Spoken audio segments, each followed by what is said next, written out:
year. The year the nation decides. As the parties gear up their campaigns for the next general election. Who will be left standing when the British people make one of the biggest decisions of their lives? Who will rise? And who will fall? Let's find out together. For every moment, the highs, the lows, the twists and turns. We'll be with you for every step of this journey. In 2024, GB News is Britain's election channel.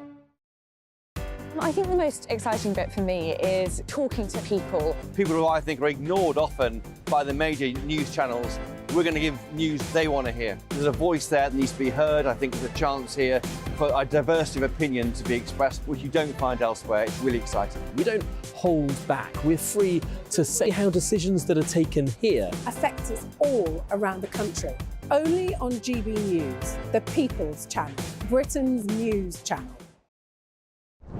I'm Christopher Hope. And I'm Gloria DiPiero, bringing you PMQ's live here on GB News. Whenever Parliament is in session on a Wednesday at midday, we'll bring you live coverage of Prime Minister's questions. We'll be asking our viewers and listeners to submit the questions that they would like to put to the Prime Minister, and we'll put that to our panel of top politicians in our Westminster studio. That's PMQ's live here on GB News, Britain's election channel.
Good morning. It's 6 o'clock on Sunday, the 5th of May. Today, a crushing blow for the Tories as Sadiq Khan secures a third term in office as London Mayor.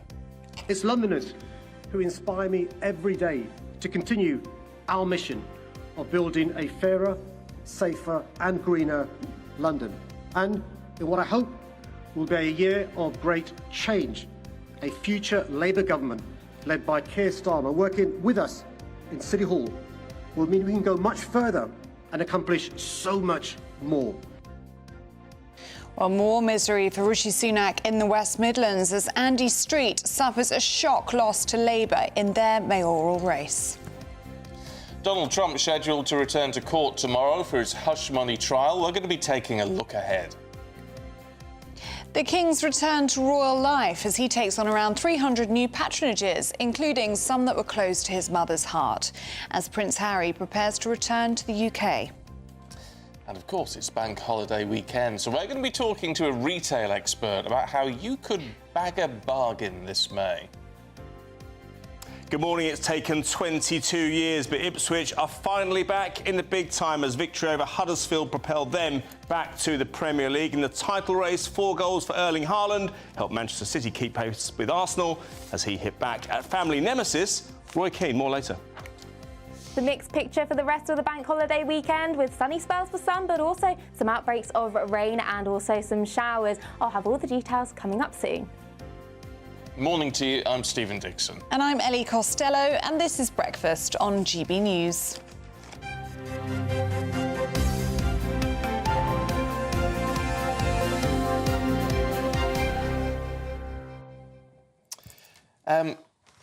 Did you know, or have you ever used, I should say, instant milk? No. Me?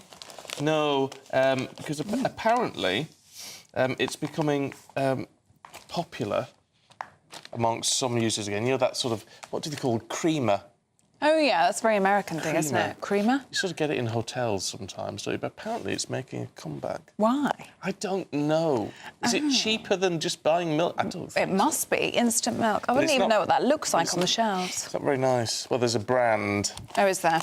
There's a brand of it. Have you tried it? Oh, in years gone by, but it was never very nice. Oh, I can't say... Oh, right, yeah. No, it doesn't look good. No, so I'm not a fan. So but I wonder, are we going back to the 70s? Maybe that's... I was going to say, is that a good thing? It wasn't a good thing politically, was it? It was all a nightmare. Yeah. But, you know, some of that stuff... Because we were talking the other week, weren't we, about, you know, pineapple and cheese on sticks at parties and Black Forest gas on vol-au-vents. They're all coming back. So it's all coming back, so maybe we need to buy creamer for our coffees as well. Yeah, I wouldn't be up for that, personally. No. Would you? No, I don't like it. I don't like it. No. It's too creamy for me. Well, I don't really have milk in my coffee anyway. Oh, no, you oat milk. I have almond. Almond. We were discussing this morning how we say that word. Oh, yeah. Almond or... Almond. Almond. I say almond. It's like up north we say nugget rather than nougat. We always got very confused when there was an advert for a chocolate bar and it on about nuggets it's filled with nougat. We're like, what the hell? What's that? No, chicken nuggets. Or golden nuggets would be the only thing that is a nugget. I never thought of it like that. Yep. And nougat is something totally different. Oh. That's what you get in a Mars bar. Right, well, look, I'm being educated this morning. Quite right, too. Anyway, keep your thoughts coming through if you want to return to the 1970s. Maybe it feels like we need to at the minute. gbnews.com/yoursay. Now, is it time up for Prime Minister Rishi Sunak? Well, it's been a miserable weekend for him so far. First of all, Sadiq Khan won his third term as London Mayor yesterday afternoon. It's Londoners who inspire me every day to continue our mission of building a fairer, safer and greener London. And in what I hope will be a year of great change, a future Labour government led by Keir Starmer working with us in City Hall will mean we can go much further and accomplish so much more. Well, just a few hours later, the Conservative Andy Street lost the West Midlands mayoralty, which he'd been expected to retain, to Labour's Richard Parker by 1,508 votes. Well, joining us now is the former Lib Dem MP, Mark Oaten. Really good to see you this morning. Mark, thank you so much for your company. What's your assessment of what we've seen over the weekend so far? Good morning to you both. I think it's probably what all the three parties expected privately. The Labour Party would have expected to do as well as this. They would have underplayed it before these results came out. The Conservatives' worst nightmare was they'd lose half their seats. Well, they have done. And the Lib Dems would have hoped that they could make breakthroughs in the seats they're targeting at the next general election. And it looks like they have done. So probably it's exactly what we expected at this time. It would have been a shock, frankly, if the Conservatives could have done better than the polls predicted. And it would have been a shock also if Labour had underperformed. So it's broadly where I would have expected us to be this time out of a general election. Yeah, but what's interesting, I think, because, look, we knew it was going to be bad for the Conservatives, and it has been. But I think it's whether there's been dealt a killer blow in all of this. And I reckon losing Andy Street might be because it's such a shock. I think that was the tipping point of disaster for them in many ways. That was the one hope they were going to hold on to. By all accounts, Street was a popular mayor. And if a popular Conservative gets defeated in these circumstances, that will send a shiver through many, many Conservative MPs up and down the country. Because a lot of them will think, look, I do a good job locally, people like me. I hope I've got some personal votes. What the Street result shows is that a personal vote just ain't going to save you in this political climate. There'll be a lot of Tory MPs waking up very concerned this morning. I mean, does that result with Andy Street suggest that the challenge facing the Conservative Party is even greater than first thought? I think it probably does. I don't know if I was a Conservative Party strategist what I do next, bluntly. And that's always frightening, because in these circumstances, you could think, well, I could maybe change a policy, you know, throw the electorate some tax cuts. Well, they've tried that. That hasn't worked. They might think, well, let's throw in a new leader. Well, I think they've done that 3 or 4 times now. That hasn't worked. And the bluntly just comes an inevitability in the electoral cycle where everything you try and do is not hitting home. And I think the Conservatives have bluntly got to that point now. Their best strategy will be to minimise the losses when it comes to the general election. Is the Labour Party offering anything apart from not being Conservatives?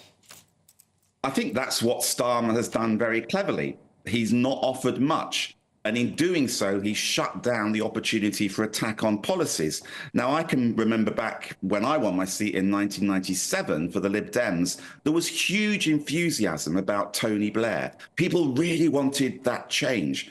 What I don't see with Starmer and Labour is that kind of enthusiasm. So the conclusion I think we draw is that, look, they're best placed to get rid of this unpopular Conservative Party, but there's no massive enthusiasm for Labour either. But I think Starmer will be happy for that. He's a safe player, and he'll say to his party, look, you know, I've kept it calm, I've kept it quiet, I've not exposed us to new policies. Steady as she goes, and he seems cautious, but that cautious approach at the moment seems to be paying off. Mark, as you were just describing, it's difficult to see how the Tories are going to move forward from this as a party. Do you think the results over the weekend may have changed the timing in Rishi Sunak's mind of when he might call a general election? There's been talk, hasn't there, about October, November and going as long as possible. Do you think he may now call an early general election and, as you say, focus now on minimising the losses? Absolutely not, is my view. I mean, when you know you're going to get wiped out, why call an election? It's the classic turkey voting for an early Christmas. His best hope, and it's his only hope, is that interest rates eventually start to fall, that the inflation comes down, and he can have a narrative with the public which says, look, it's been really tough, it's been bad, we've seen you through COVID, we've seen you through Ukraine, but look, the signs are here, the economy is recovering. I think that's his best hope. The problem is that the interest rates aren't coming down, and so he'll want to play it long in the hope that by, I believe, something like mid-November, the Bank of England will have cut those interest rates. The economy might be looking stronger. And to do that, he needs time. So I believe he'll go as long as he possibly can. All right. So we've got a lot to wait for in all of this. Seeing as you were a Lib Dem, can I ask you about what the Lib Dems are doing at the moment? I just don't know if it's falling on deaf ears, really. They're doing a lot of... Ed Davey's doing a lot of stunts. Are they paying off or not? Well, I think the results from the local elections would satisfy Ed Davey. I think the party would say they are doing enough. I mean, look, if you look at those results, they've actually come second ahead of the Conservatives in the seats won. And that's a pretty remarkable effort. But what you're not going to see from the Lib Dems is this big national campaign. They're much more focused. They have their eyes on maybe 40, 50, 60 seats at the general election, and they are going to be absolutely targeting those, putting resources, money, stuffing leaflets through people's doors in those individual seats. So it might not actually have an impact on the global national radar, but all they care about is winning those particular target seats. And they would say the results the other night show they're on target to do that. But in terms of national, I mean, in local politics, Lib Dems have always been strong. I wonder if in national politics they're focusing on a small number of seats. One of the predictions I saw based on the local results said, well, they may get an additional 8 seats and 10 to 38 or whatever the number is. I mean, they're basically acknowledging, aren't they, that they will be nothing more than a protest party, a protest vote. And some, like me, would argue that maybe the party needs to be a little bit more ambitious and to argue for stronger things nationally about what they can achieve. But they were very, very concerned by what happened when one of their previous leaders, Joe Swinson, said, my name's Joe Swinson, I'm going to be Prime Minister. And it was ridiculed. So I think they're very cautious about making grand claims. Personally, I think they're heading for maybe 50, 60, 70 seats. They would never say that publicly. But if you look at the individual results from constituencies up and down the country where the Lib Dems are second, Locally, people know that if they want to get rid of the Tories, they vote for the party who's in second place. And in many seats, that is the Lib Dems. So I think quietly behind the scenes, they'll be confident they can have quite a big breakthrough at the next election. Is it exciting? Is it hitting the headlines? No, it's not. Will it be effective come the general election? Probably yes. Oh, interesting. Mark Oaten, really good to see you. Thanks very much indeed. Thank you. Lots of you getting in touch this morning. John Andrews, morning to you. Says, morning you two. Today the Tories need to be held to the fire. No more pretending they still have a chance at the next election. They lost the mayor in the West Midlands, Andy Street. That's shown the Tories everything. They will now lose the Red Wall. We need to be realistic. He says many Tory voters will now move over to Reform if Nigel comes out of retirement. That's the big if. That's the big if. I mean, heck, he's just not saying anything at the moment, is there? Yeah, I think he'll leave it as long as he can, I think. That's my prediction. But, yeah, do keep those views coming in on what we've seen over the weekend. What are your thoughts? gbnews.com/yoursay. Now, Donald Trump's hush money trial enters its third week in New York tomorrow. Yes, the former president is accused of falsifying business records over hush money payments made to the adult actress Stormy Daniels in order to cover up their alleged affair. Well, he's denied all wrongdoing, as we know. Let's talk to Professor Scott Lucas, Professor of US Politics at University College London. Good to see you this morning. I have to say, I don't really know much about what's been going on in the trial, because the headlines certainly over here have all been sort of contempt of court and gag orders and all this sort of thing. Oh, absolutely. I mean, you know, all the drama has been that Trump has been fined $9,000 because he continues to insult the proceedings, insulting the judge, insulting the prosecutors, insulting the judge's family, the judge's clerk. But it's been really important these 2 weeks in terms of setting up where we go with the substance of this trial, which, of course, is about falsifying business records as part of an interference in the 2016 election. And I think you just heard from Mark Oaten that in politics, sometimes it's quite good to be quiet but effective. The same is true in trials. What the prosecution has been doing, because this is their turn in court, has been laying out the evidence, which is, I think, is pretty clear that the Trump team were very worried about his sexual encounters and his affair with Karen McDougal, his sexual encounter with the porn star Stormy Daniels, that there was motive there to try to keep Stormy Daniels quiet, that the money was paid to her in October of 2016. And the next week, they'll probably then get to the substance of, yes, and then the business records were falsified to cover up that payment. Where the defense is going to go when it comes their turn, I don't think they can really knock back that evidence. I think what they do is they'll go after the witnesses. They'll go after the character of the witnesses, especially Stormy Daniels and Donald Trump's former fixer, Michael Cohen. And how do you think this is actually affecting Donald Trump himself? Because we've seen, haven't we, Scott Lucas, in previous trials, that this actually helps him a lot in the polls.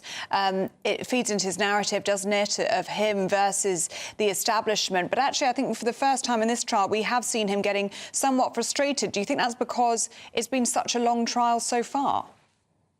Well, I think it was always a bit of a myth. More, it was a spin line by the Trumpists that the trials always help him. You know, they kind of say that because it's like, oh, don't put him on trial or else he'll win. I don't think it helped him, for example, when he was found guilty of defamation and sexual assault of E. Jean Carroll, the writer. It won't help him with women voters. In terms of this trial, what's compounded that is that Trump is kind of limited in what he can say because, of course, he risks getting fined if he lashes out too much, and because practically he has to be in court rather than on the campaign trail. And for that reason, he is getting frustrated. He is getting angry in court because Trump doesn't really do procedure. He doesn't do evidence. He doesn't even do, dare I say, it's a legal process. He does big speeches. He does loud and bigly. And he can't do that while this trial goes on into a third week, a fourth week, and a second month. OK. Scott, good to see you this morning. Thank you very much indeed. Well, we'll see what happens tomorrow when it all kicks off again. Thank you. Now, at 16 minutes past 6, let's take a look at some other stories coming into the news. Of Daniel Anjorin say they're devastated after he was killed walking to school in London on Tuesday. The 14-year-old who's been described as loving and precious, attacked by a man with a sword in Hainault. 4 other people, including 2 police officers, were injured. Marcus Monzo, a Spanish-Brazilian, was charged with murdering the teenager and appeared in court earlier this week. More than 20 dogs have been seized after police raided a suspected illegal XL bully breeding farm in Sheffield. 16 of the animals are being looked after in police kennels after they were discovered in what officers described as appalling conditions. 6 other dogs were so unwell they had to be put to sleep. The breed was added to a banned list, but campaigners argue that the ban is unlawful and irrational.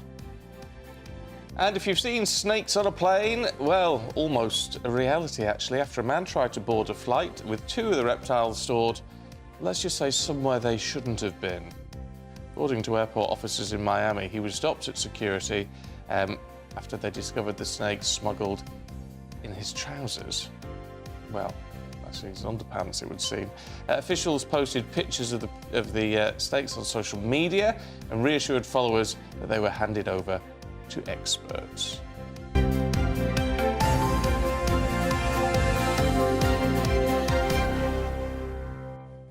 Oh, gives me the heebie-jeebies. I mean, why would you want to put a little tiny... I mean, anything could happen. Ooh, don't like it at all. Don't like seeing the pictures. I mean, it's bad enough when you've got ferrets down your trousers. They nibble. They do nibble.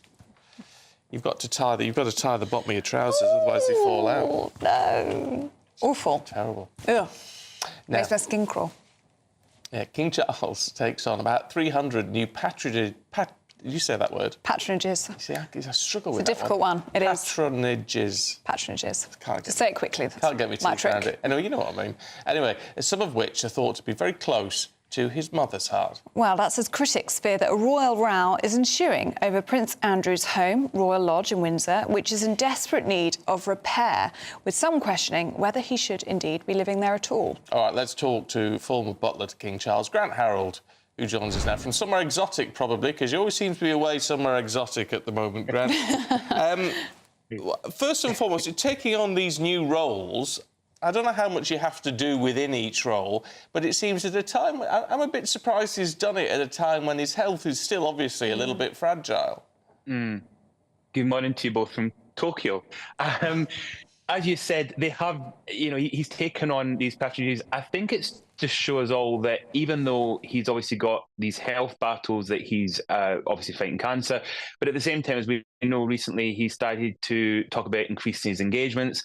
And I think taking these on is very much to show the country, all of us, if not the world, that it's kind of almost back to business as normal. Because, as I've said before, he's somebody that does not like just to sit down and do nothing. So if anything, as soon as the doctors may have given him a bit of, obviously, hope that things are going well, he's decided that he wants to increase what he already does, which doesn't surprise me because that's exactly the kind of character he is. As I said, he's not somebody that likes to just sit back and do nothing. It's the complete opposite. And I think that's why he's probably quite happy to be able to do this. And again, it's things that were close to the late Queen, which he is obviously, as now king, he's keen to continue a lot of her work.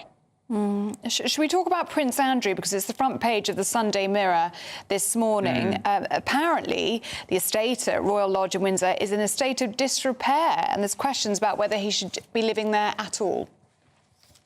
I mean, as you know, this is a former home of the late Queen Elizabeth, the Queen Mother, and of course, he obviously has lived there for a few years. There's been debates in the past about whether he should have that property. It's quite a substantial sized house. I think it's between 8 and 10 bedrooms. Obviously, it needs repairs done. I think it's regardless who's living there, the work would still have to be done to that property because, again, as one of the royal properties, it's somewhere that they've got to kind of look after and undertake its kind of care. Whether that's been paid for by, let's say, the king, or whether that's paid for by him, that's very much down to what the agreement is between them. All I know from a personal point of view, when I used to live in royal properties, that was something that I would, depended on what had to be done. If it's something that had to be done, then it was done by the estate. If it was something I wanted done, then I would do it. So that's what it comes down to. So if these are general kind of repairs that have to be done, then technically it's probably the estate that should be covering it. Can I ask you about? I mean, I don't know if you've cottoned onto this on the other side of the world, Grant, as you are. But Republic, who obviously are not a fan of the royal family, they've declared the 5th of May National, how are they phrasing it, National Republic Day. First ever this year. There's going to be a big event in Trafalgar Square, apparently. What are we to make of that? I mean, people have got a right, of course, to not like the royal family or to not like what the royal family stands for. Do you think there is a growing appetite for that sort of thing or not? You know, it's interesting, Stephen. I mean, you know, it's a free country. We're allowed to protest. We're allowed to kind of speak our mind. That's what's great about our country. And there's people that love the royal family, and there's people that don't. And there's also people. I'm actually on a Queen Elizabeth ship, and I've been talking to a lot of the guests while I've been here. And it was interesting. Some of them were saying to me they love our royal family, but they don't always agree with the way things are done. They don't agree with certain members of the family. So it's very much, can I say, a Marmite situation sometimes. But with Republic, of course, you know, they've got every right to kind of voice how they feel about it. There's always people that do feel strongly about it. But I always think, you know, if you look at what the alternative is, you know, I feel personally, you know, my views, I love our royal family. It was an ambition from a youngster to get to meet the late Queen, let alone work for the family. And, you know, we've only got this one royal family, and if we got rid of them, then that's it. Then what makes us unique? I feel that our royal family does make us quite unique and special. And without going into it, you know, what it costs each of us is it's still very little in the big scheme of things. And just very briefly, because I did want to end on some happier news, which is, of course, the Royal Windsor Horse Show, which was near Windsor Castle yesterday. We saw some beautiful pictures of the Duchess of Edinburgh, the Duke of Edinburgh and their children yesterday, which was just wonderful to see. Absolutely. And again, they've taken on other engagements, again, which the late Queen would have done. I'm sure you remember the late Queen loved to attend that, and of course horses, animals were one of her greatest passions, so it's quite nice that obviously her son, and as you know, the Duchess of Edinburgh was someone very close to late Queen. It's quite nice to see them both there continuing to enjoy this with their children, and I'm sure remembering his late mother at the same time. Grant, really good to see you this morning. It looks like you're touring the world on that lovely boat as a fitness guru. What's going on? I have to say, have you got a new health regime? I've actually discovered a personal trainer, so I've ended up losing a little bit of weight and having a bit of a makeover. That's what happens when you're on a ship. You look great, Grant. You look really good. Yeah, good on you. Thank you very much. Good to see you this morning. Thank you. Oh, he looks really well. Tokyo suits him. He does look really well. He does. Oh, maybe I need to get a personal trainer. No, don't be nasty to yourself. No, but there's, you know, room for improvement. Would you be on... See, I don't think I cope with a personal trainer very well. No, I wouldn't think I would, really, but, They boss you about. I mean, he's looking great. He is looking great. Maybe that's the trick. Oh, dear. I'll have a think about it as we look at the weather with Catherine. A brighter outlook with Box Solar, sponsors of weather on GB News. Hello and welcome to your GB News forecast brought to you by the Met Office. A mixed picture on Sunday, sunny spells in the south, cloudy in the north, but where we do see the sunshine, it is going to be feeling rather warm. So the best of the sunshine is parts of northern Wales, central England and also down towards the southeast of England. Cloudier skies persisting across Northern Ireland, much of Scotland with some outbreaks of rain here. But in the southwest we have got a weather system and this bringing some more showery outbreaks of rain pushing its way northwards. But where we do see the sunshine, temperatures are going to be on the rise. We're going to see highs of around 18 or possibly up to 20 degrees in the southeast. Through the rest of the afternoon and evening time, cloud generally moving its way northward to parts of northern Wales and also into the southeast of England with some heavier outbreaks of rain pushing in here. Cloudier conditions still remaining across Northern Ireland and parts of Scotland, still with some showery outbreaks of rain across eastern parts. Otherwise, temperatures with a lot of cloud around, temperatures still staying a little bit up for the time of year. And then as we go through starting Monday morning, cloudy picture for Bank Holiday Monday across southeastern England with heavy outbreaks of rain here. Some brighter spells are going to be mixed in with that, but many places are seeing outbreaks of rain or showers, but also some sunny spells. And where you do see the sunshine, it is going to be feeling warm with highs of 17 or 18 degrees.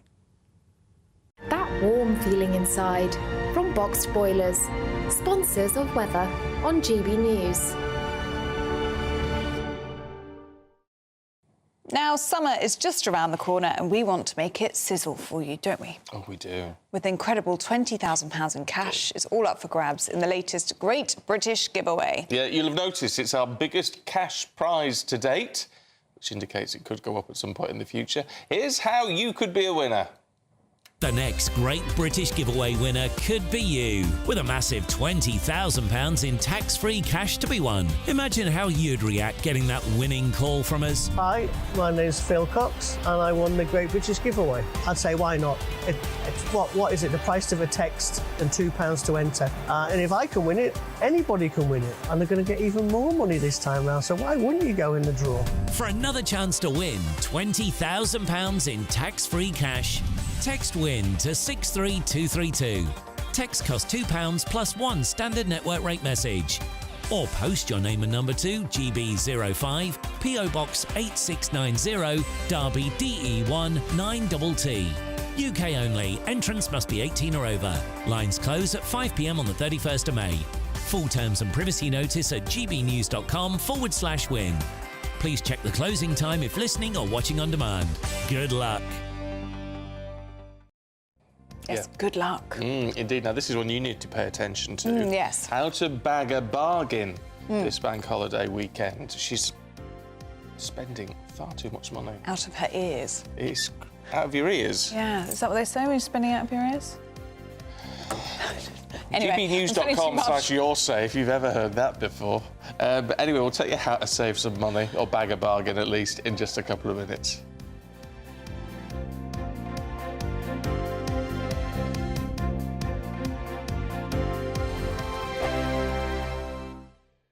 We're GB News, and we come from a proud tradition of British journalism. That's why I'm so excited to be here. It's something so new. The first news channel to be launched in Britain in over 30 years. Launched to represent the views of the British people. To go where other broadcasters refuse to go. How did you find out about the story in the first place? Launched with one aim. To be the fearless champion of Britain. It's an absolutely fantastic atmosphere here. This is GB News. The People's Channel. GB News, Britain's news channel. 2024, a battleground year. The year the nation decides. As the parties gear up their campaigns for the next general election. Who will be left standing when the British people make one of the biggest decisions of their lives? Who will rise? And who will fall? Let's find out together. For every moment, the highs, the lows, the twists and turns. We'll be with you for every step of this journey. In 2024, GB News is Britain's election channel.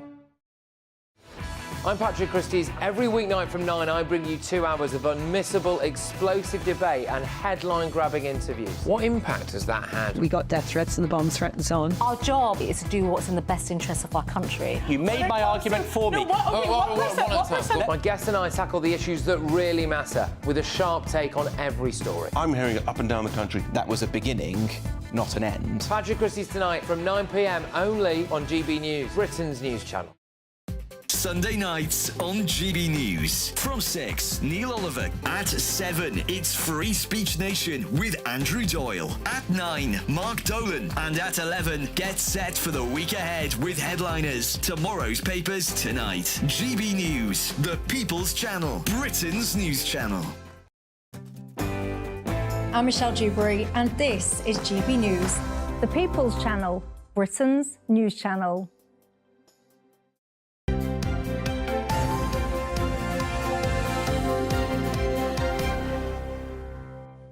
Now it is, of course, the bank holiday weekend, and you're probably really enjoying yourselves if you're not at work like we are. Oh, we love it, though. But we do love it.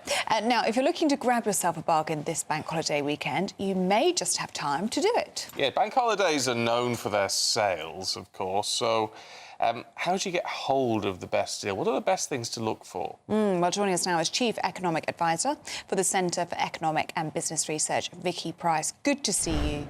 this weekend, Vicky. And what bargains have we got to look forward to? Well, there's an awful lot going on because, of course, the consumer has been very careful with their money. So some of the offers are quite substantial. And I think, in my view, whether it's clothes or whether it's iPhones, whether it's gadgets for the garden, summer furniture and things like that, which of course is now coming out and being sold quite aggressively. What we're finding is that, in fact, retailers have quite a lot of stock that they like to get rid of, and consumers have been also reluctant to buy anything for the summer because the weather hasn't been particularly good. So when there is a lot of rain, people don't go out to shop. And I was just listening earlier to your forecast for this weekend. It's quite nice and bright here in southwest London right now, but tomorrow is meant to be pretty bad. So if people were intending to go and shop on Monday, then they probably won't do it if it's very, very wet. And I think that has affected monthly sales as well. So here we are, the beginning of May, when people are looking forward to the summer, and the retailers are saying we actually are not selling enough. If you look at some of the data, March, for example, which is an official figure, saw no change at all in volumes in sales. We've just had the CBI distributive trade indicators coming out, which suggest a fall in April. So a lot of retailers are now putting a lot of emphasis on what's going to happen this weekend. You mentioned substantial deals. Are they the ones to look for rather than your sort of 10-15% off? Yeah. Well, this is really interesting because when you look at some of the suggestions that people are making, say newspaper articles, magazines sort of suggesting where there is, and also some of the websites, there's a lot of 10% discounts. If you spend a little bit more, you may get 15%. If you spend a little bit more than that, say over £200 or even £1,000, you may get 20%. Well, it becomes more interesting, of course, at that level. But in reality, there is a serious concern that retailers put their prices up a little bit before the sales. So you haven't noticed maybe that they've been creeping up a little bit, and then they are able to say, right, we're reducing this now by 10%. There are people who watch this, who track prices through the year, and when the prices come down, like before, for example, this weekend, then they buy in bulk the things that they need, particularly cosmetics is what I've been hearing people buy because they're very expensive. And if you want to buy creams and so on, then you might as well wait for some real offer, and they last usually for the year if that's what you want to do. But really what you should be going for is the bigger offers, which just shows that retailers really want to get rid of something. And if it happens to be the type of thing you want, or there is a real promotion on electronic gadgets because they haven't sold all that much, or there's something new coming on that they really want to encourage you to buy, then that is where some of the bargains might be. So 10%, watch it. If it's considerably bigger, nevertheless, even then, go back and check if you can, track the price and see how it's moved through the past year. And the consumers, of course, know that, inflation is coming down, and goods inflation is practically zero right now. So you're doing really well if you're able to get an extra, let's say 20% or 25% discount on what you wanted to buy. Oh, yeah, sounds good to me. Yeah, it does. Vicky, really good to see you. Thank you very much indeed. Thank you. Thank you very much. And on the topic of finances, yes. money, Di Reed has been in touch, thank you, Di, saying money coming out of your ears, Ellie, is the phrase. That's what I meant to say. Yes, not spending out of your ears. Money coming out of your ears. And it actually means you've got too much money if money's coming out of your ears. So I have the opposite problem. Money is going into my ears, not out. Wish it was. I am going to enter the Euro Millions.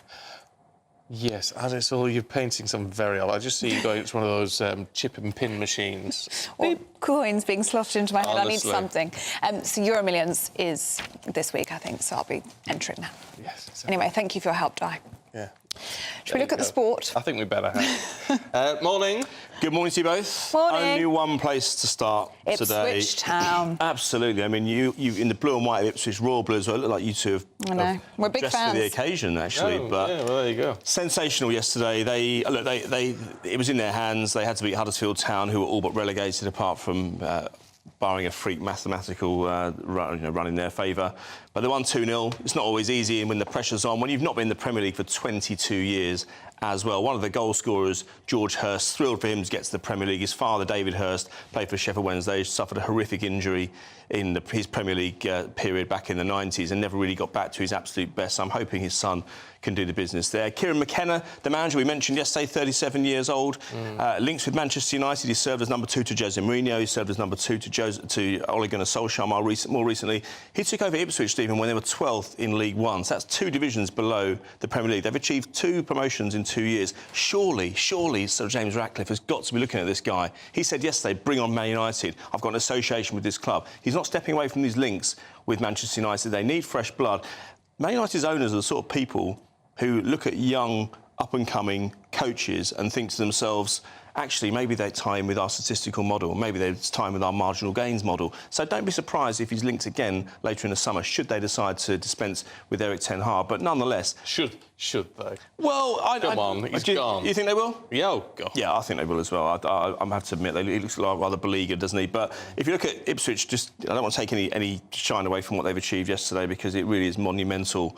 But if you think about it now, I mean, they're going to be massive celebrations over the next few years. They've got some huge pedigree. I mean, this is a club that's lived in the shadow of Norwich City over the last few years. Actually, Norwich have been in the Premier League 4 times since Ipswich were last in it. And when Ipswich were last in it, they were really good. I mean, they got relegated, but the season before that, they competed in the UEFA Cup, had some excellent players. And obviously, the managers back in decades gone by, Sir Ralph Ramsey went on to manage England and win the '66 World Cup. And, of course, Bobby Robson, who was famous as manager of it during the Italian 90.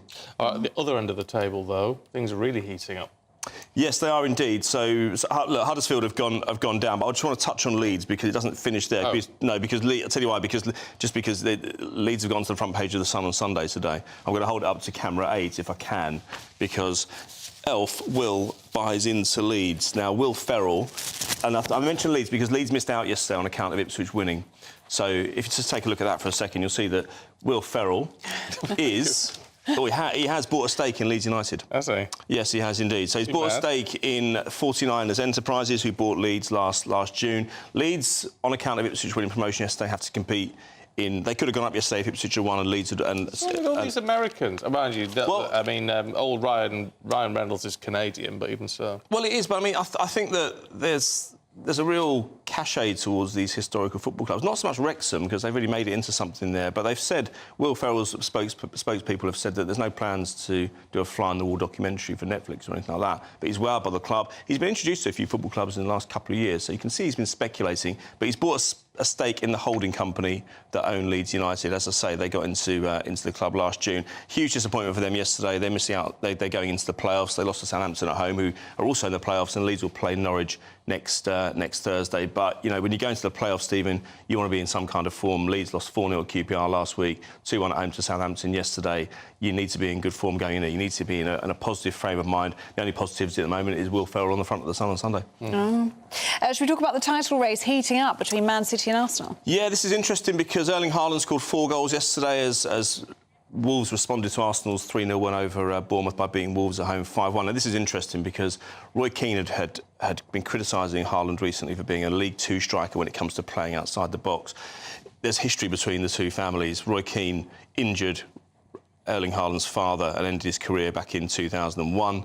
And when he was presented with this comment yesterday by Roy Keane saying, he says you're a League 2 striker, he said, well, that's fine. I don't care about that, man. The disdain is absolutely obvious, and it will to play out in that episode because you can be sure that Roy Keane will respond at some point. He absolutely will. Should we talk about snooker? Yes, why not? We've got an interesting final today. Jack Jones got there, having beaten Stuart Bingham, and Kieran Wilson beat David Gilbert. Now, the only thing I would say was that although the story's interesting, Jack Jones is a qualifier. They're not names that we really know. No, but this is the whole point, isn't it? You've got the new talent. Look at Luke Littler. Yeah, that's true. Yeah, but he's 17. I mean, going on 45, I would say. But there's no Mark Selby, no Ronnie O'Sullivan, no Judd Trump, no John Higgins. And I just sometimes think that they've had their time. I think O'Sullivan had another one. I do. But this is the thing. Maybe this is why it needs to get to Saudi Arabia, because they need to make stars out of these players. You remember when Barry Hearn had the snooker back in the 80s? He was more involved in it. They were household names. You had Dennis Taylor with his glasses upside down. Yeah, but there was nothing else to watch on telly. That's the other thing. Do you reckon? Yeah. Actually, well, they're definitely not at 1 o'clock in the morning when they had the world title in '85, watched by 22 million people. Saturday afternoons or whenever it was on. There was nothing else on. My nan used to watch it with a cup of tea. 3 channels. No, from 82 onwards we had 4, didn't we? Was it 82? Yeah, but it was November 82. I remember way before that. but there just wasn't that much. You didn't have a choice. I know. There's a lot more to compete. But come on, there were more personalities then, weren't there, in snooker? You know, Steve Davis. Steve Davis was the exception because he was boring. Everyone else was interesting. You had Terry Griffiths, the Welsh postman. You had John Parrott, or you had Jimmy White. Parrott. Jimmy White, the crafty Cockney. Well, it was the same name as Eric Bristow in darts, actually. But if you look at darts 20 years ago, it allowed itself to be commercialised. It allowed itself to be razzmatazed, if you like. Snooker is just a little bit more stuffy with all their waistcoats and bow ties and stuff. It hasn't allowed itself to go that way. I think it might have to if it goes to Saudi Arabia. Needs to be more razzmatazz. It does indeed, yeah. Heard it here first. That's the way forward, Ellie. Thank you very much. All right, we've got the papers heading away in just a couple of minutes with Andy Jones and Emma Burnell.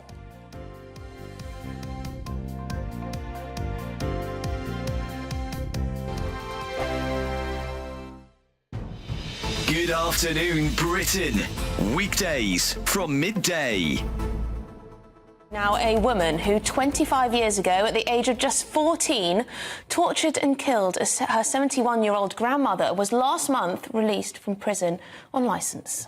But this isn't the first time she's been let out. Sarah Davey has been bailed and re-incarcerated no less than 7 times. Well, to debate this, we're joined by former Detective Chief Inspector Colin Sutton, famed for catching the notorious killer of Millie Dowler, Levi Belfield, and GB News' own Patrick Christys. I think we have to qualify that where the killer is a child, and we have to accept that to consign somebody to be in prison for 60, 70 or 80 years is probably something that we ought to think twice about.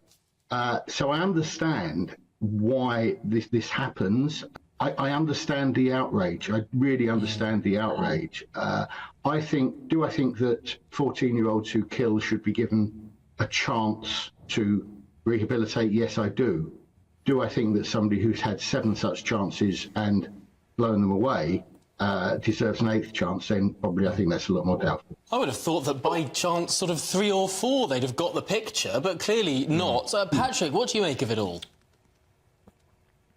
Well, some people are born evil, aren't they? And why should we have to suffer to have them back out on the streets? There are some crimes that are so serious that you should pay for it either with your life or for the rest of your life. This was a sadistic murder, the details of which absolutely cannot be read out on air at this particular time of day. There are 3 issues here. Is this justice for the families of victims? I just think a release like this is a slap in the face, really, to us all. It's another example of soft justice. And just because she's a child, well, she was old enough to commit the heinous crime she committed.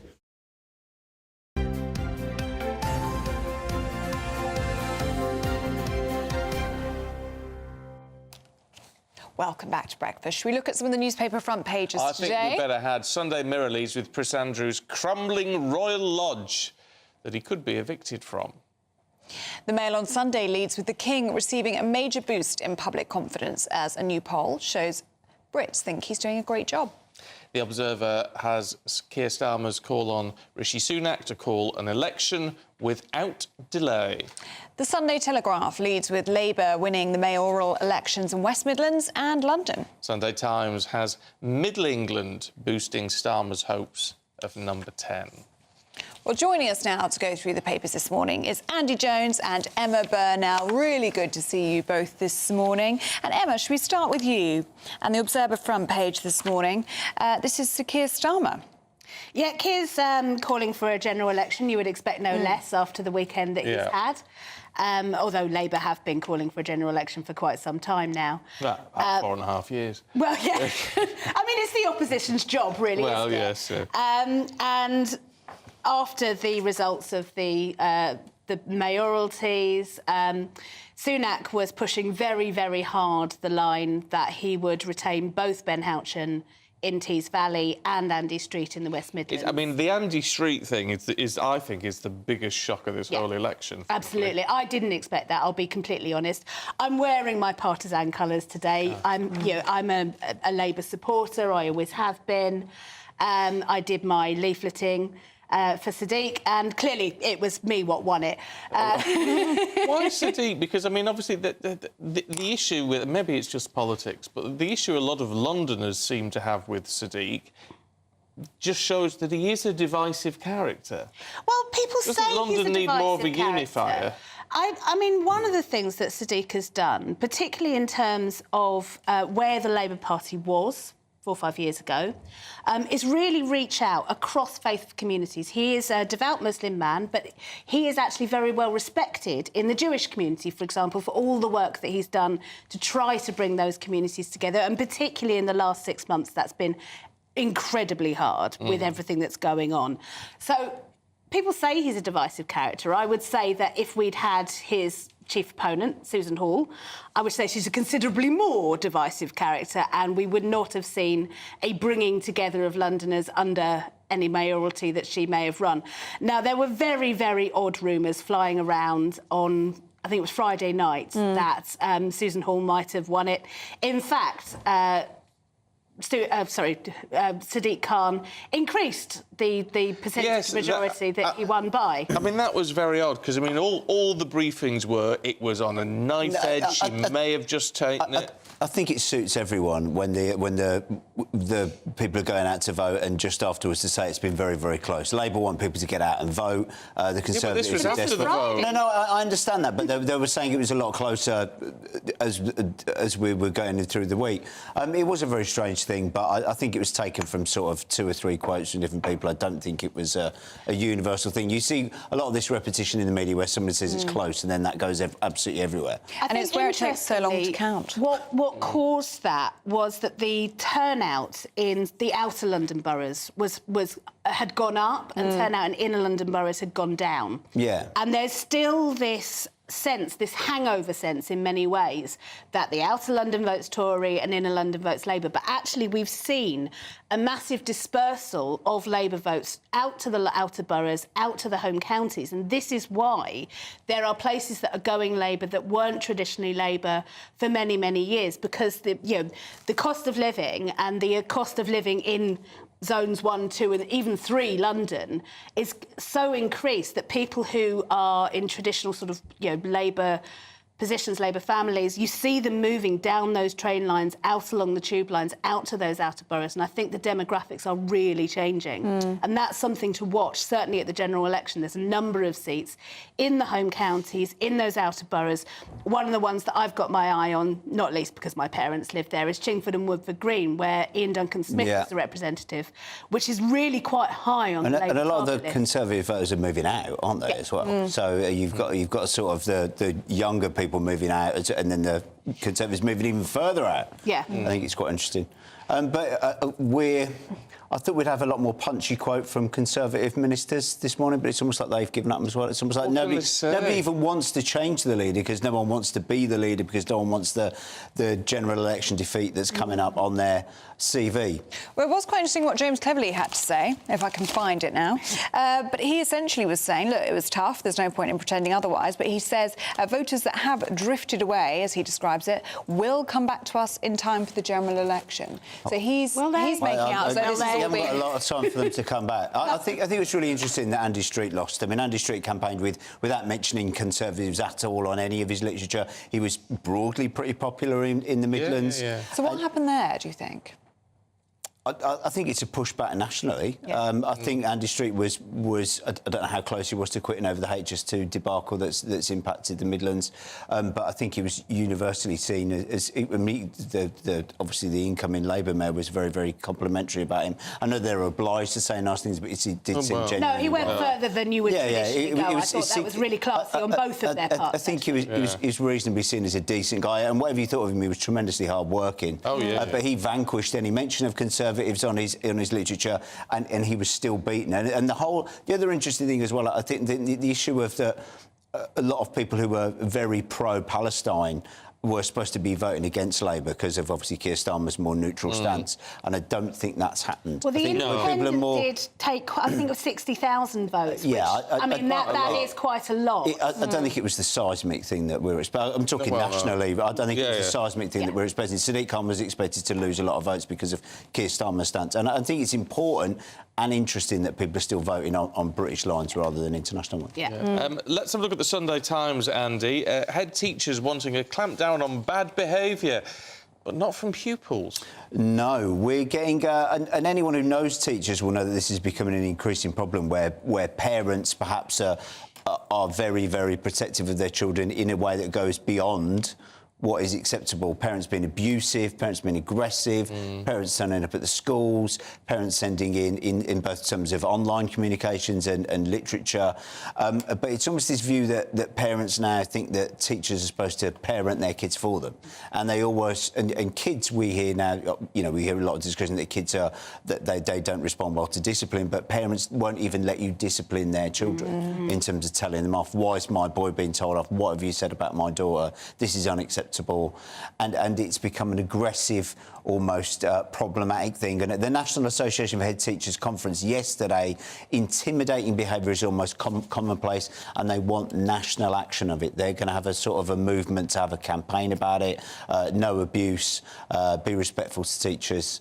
And it's becoming harder and harder to get, certainly in certain types of teaching as well, in certain age groups and certain subjects. It's becoming harder and harder to get teachers in. I mean, this is the thing. If the parents are doing it, what on earth are the kids learning? Well, that's exactly it. I mean, when I was a kid, if you got in trouble in school, which I didn't very often, but every now and again... All the time. Got a bit of a distinction. You know, you were terrified to tell your parents because your parents would take the teacher's side. Yes. You shouldn't have done that. You are getting the punishment you deserve. If the parents are saying to teachers, you shouldn't be punishing my kid for misbehaviour in school, that's not good parenting. It's not good parenting to not instil that sense of discipline in your children and say this person with authority has the right to enforce that authority. Yeah, there has to be universal positive reinforcement, I think, with discipline. And the other thing is, if you're a teacher and you know that, you know, one or two bad kids in your class can ruin your life, and then if you have a couple of parents as well who are waiting at the gates, they're trying to get in to see you, they're being offensive and aggressive, it can completely destroy your happiness at work. Respect, you've got to have some respect. And also there's so much literature now for parents to read that they think, oh, well, no, my child's been wronged here, or you know, they think they've got an amateur psychology degree, or they think they can teach better. And there's so much reinforcing literature that makes you think that you're being victimised at school. And I dare say there are bad teachers, and parents do have to occasionally come in and have words and stand up for their kids, but I think we're seeing this sort of thing. There are ways of doing it. Absolutely. There are ways of doing it. Emma, this links somewhat, doesn't it? Free school meals. Tell us a bit more about this. So there is an awful lot of bureaucracy, apparently, that parents on universal credit have to go through in order to get the free school meals. So what they're calling for is for this to be automatic. If you're on universal credit, your children get free school meals as part of the package of support that you get on universal credit. It seems like a no-brainer to me. I mean, we're all constantly complaining that there's too much bureaucracy, too much administration. If you just make that automatic, that would seem like a sensible move. You know, these kids are entitled to it. It's just that they're not getting it because the applying for it is so hard. Well, there you go. Well, if that's the case, then no, it doesn't make any sense whatsoever, does it? I guess, I hate to say it, there will be concern about cost. You know, I don't know who funds it. Does it have to come out of the school budget? Does it come out of their local education authority budget, or what? Well, most schools aren't now connected to local authorities because they are academies. Oh, heck yeah, I forgot about that. So, you know, it always fascinates me how obsessed we are with the national curriculum, which is not actually applicable to academies. So, isn't it? No, lots of them do take it up, but they don't have to. So, you know, we constantly go on and on about what's in or not in the national curriculum, whereas actually we need to be thinking a lot more about what's being taught in schools that it doesn't apply to.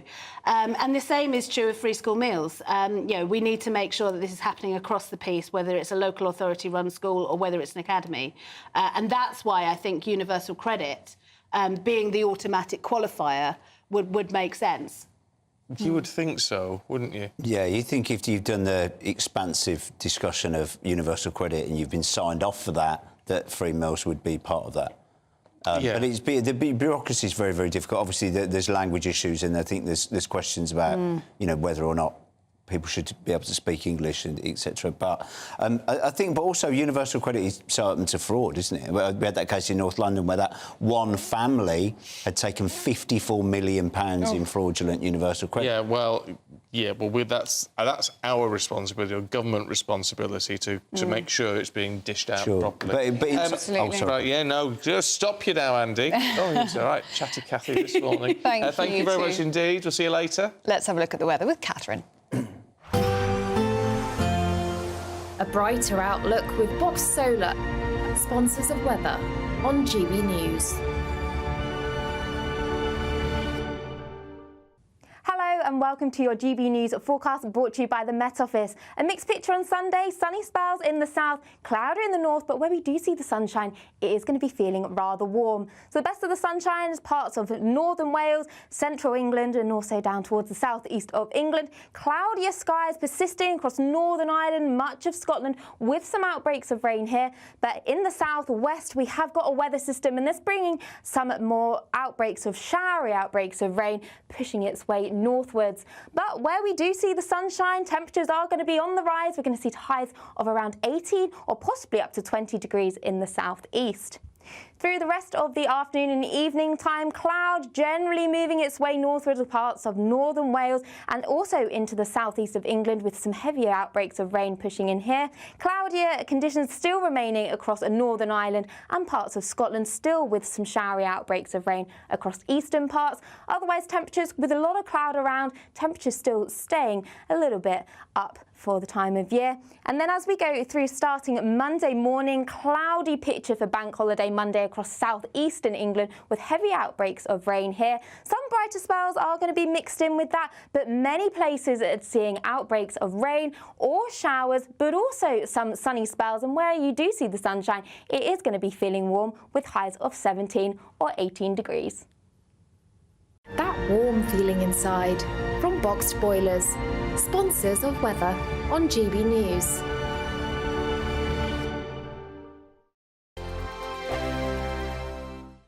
The next Great British Giveaway winner could be you, with a massive £20,000 in tax-free cash to be won. Imagine how you'd react getting that winning call from us. Hi, my name's Phil Cox and I won the Great British Giveaway. I'd say why not? It's what is it? The price of a text and £2 to enter. And if I can win it, anybody can win it. And they're going to get even more money this time round, so why wouldn't you go in the draw? For another chance to win £20,000 in tax-free cash, text prize to 63232. Text costs £2 plus one standard network rate message. Or post your name and number to GB05, PO Box 8690, Derby DE1 9TT.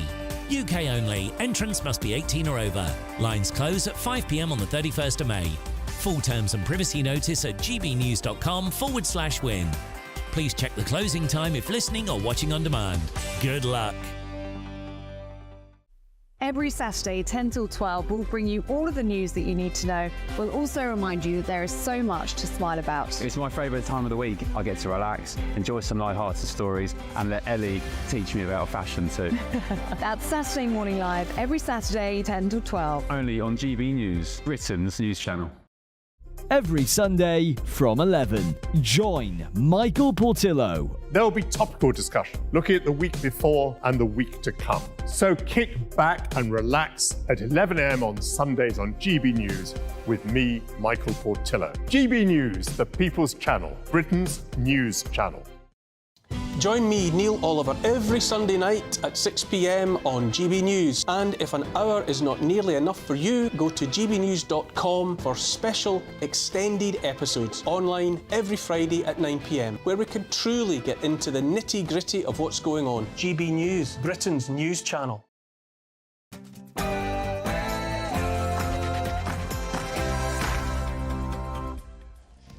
Good morning to you. It's 7 o'clock on Sunday, the 5th of May. Today, a crushing blow for the Tories as Sadiq Khan secures the third term in office as London Mayor. It's Londoners who inspire me every day to continue our mission of building a fairer, safer and greener London. And in what I hope will be a year of great change, a future Labour government led by Keir Starmer working with us in City Hall will mean we can go much further and accomplish so much more. Well, there's more misery for Rishi Sunak in the West Midlands as Andy Street suffers a shock loss to Labour in their mayoral race. Donald Trump scheduled to return to court tomorrow for his hush money trial. We're taking a look ahead as to what to expect. The King's return to royal life as he takes on around 300 new patronages, including some that were close to his mother's heart, as Prince Harry prepares to return to the UK. And bank holiday weekend is upon us. How do you grab a bargain this May? Good morning. Anything Arsenal can do, Manchester City can do. Erling Haaland hits 4 in City's 5-1 win over Wolves just a few hours after the Gunners beat Bournemouth at the Emirates. In the Championship, Ipswich's 22-year wait for the Premier League is over as they return to the big time. We'll also be looking ahead to this afternoon's World Snooker Championship final at the Crucible. The mixed picture for the rest of the bank holiday weekend with sunny spells for some, but also some outbreaks of rain and also some showers. I'll have all the details coming up soon. Morning to you, I'm Stephen Dixon. And I'm Ellie Costello, and this is Breakfast on GB News.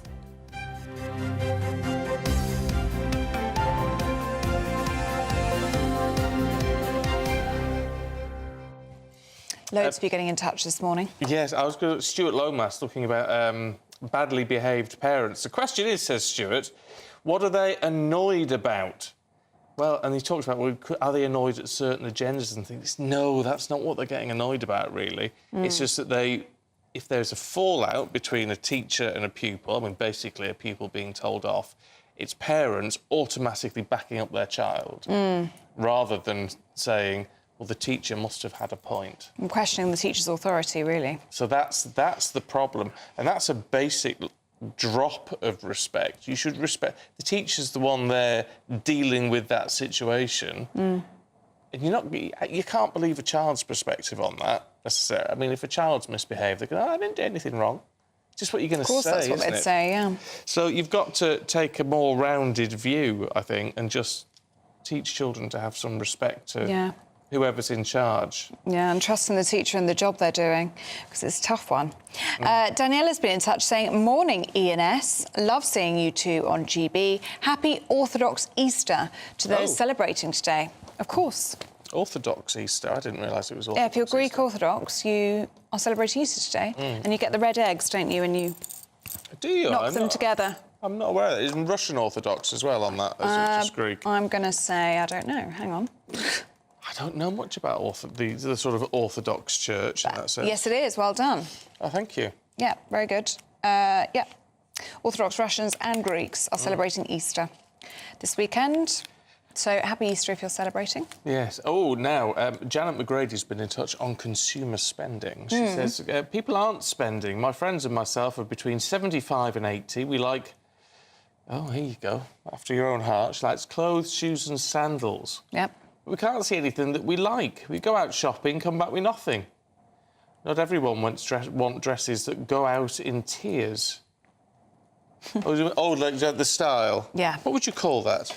A tiered dress, yeah. Like tiered dress, tiered dress or a tiered maxi or something. I know what you mean, Janet, and I don't want to encourage you, but online shopping's the way forward. If you can't find anything on the high street, you just type in what you want and you can find it. But it's a dangerous game. It is. It's too easy to find it. The trouble is, I never know about the quality with that sort of thing. And that's the thing, you can't try on. High street is best, I think. I like to feel fabrics and things and try on. Yeah. But no, if you are struggling, online is the way to go, if you want something in particular. And there's also a message here from Max Socials, and he is talking about the West Midlands result in the mayoral election there, Andy Street, perhaps the shock result of the weekend, actually, losing to Labour.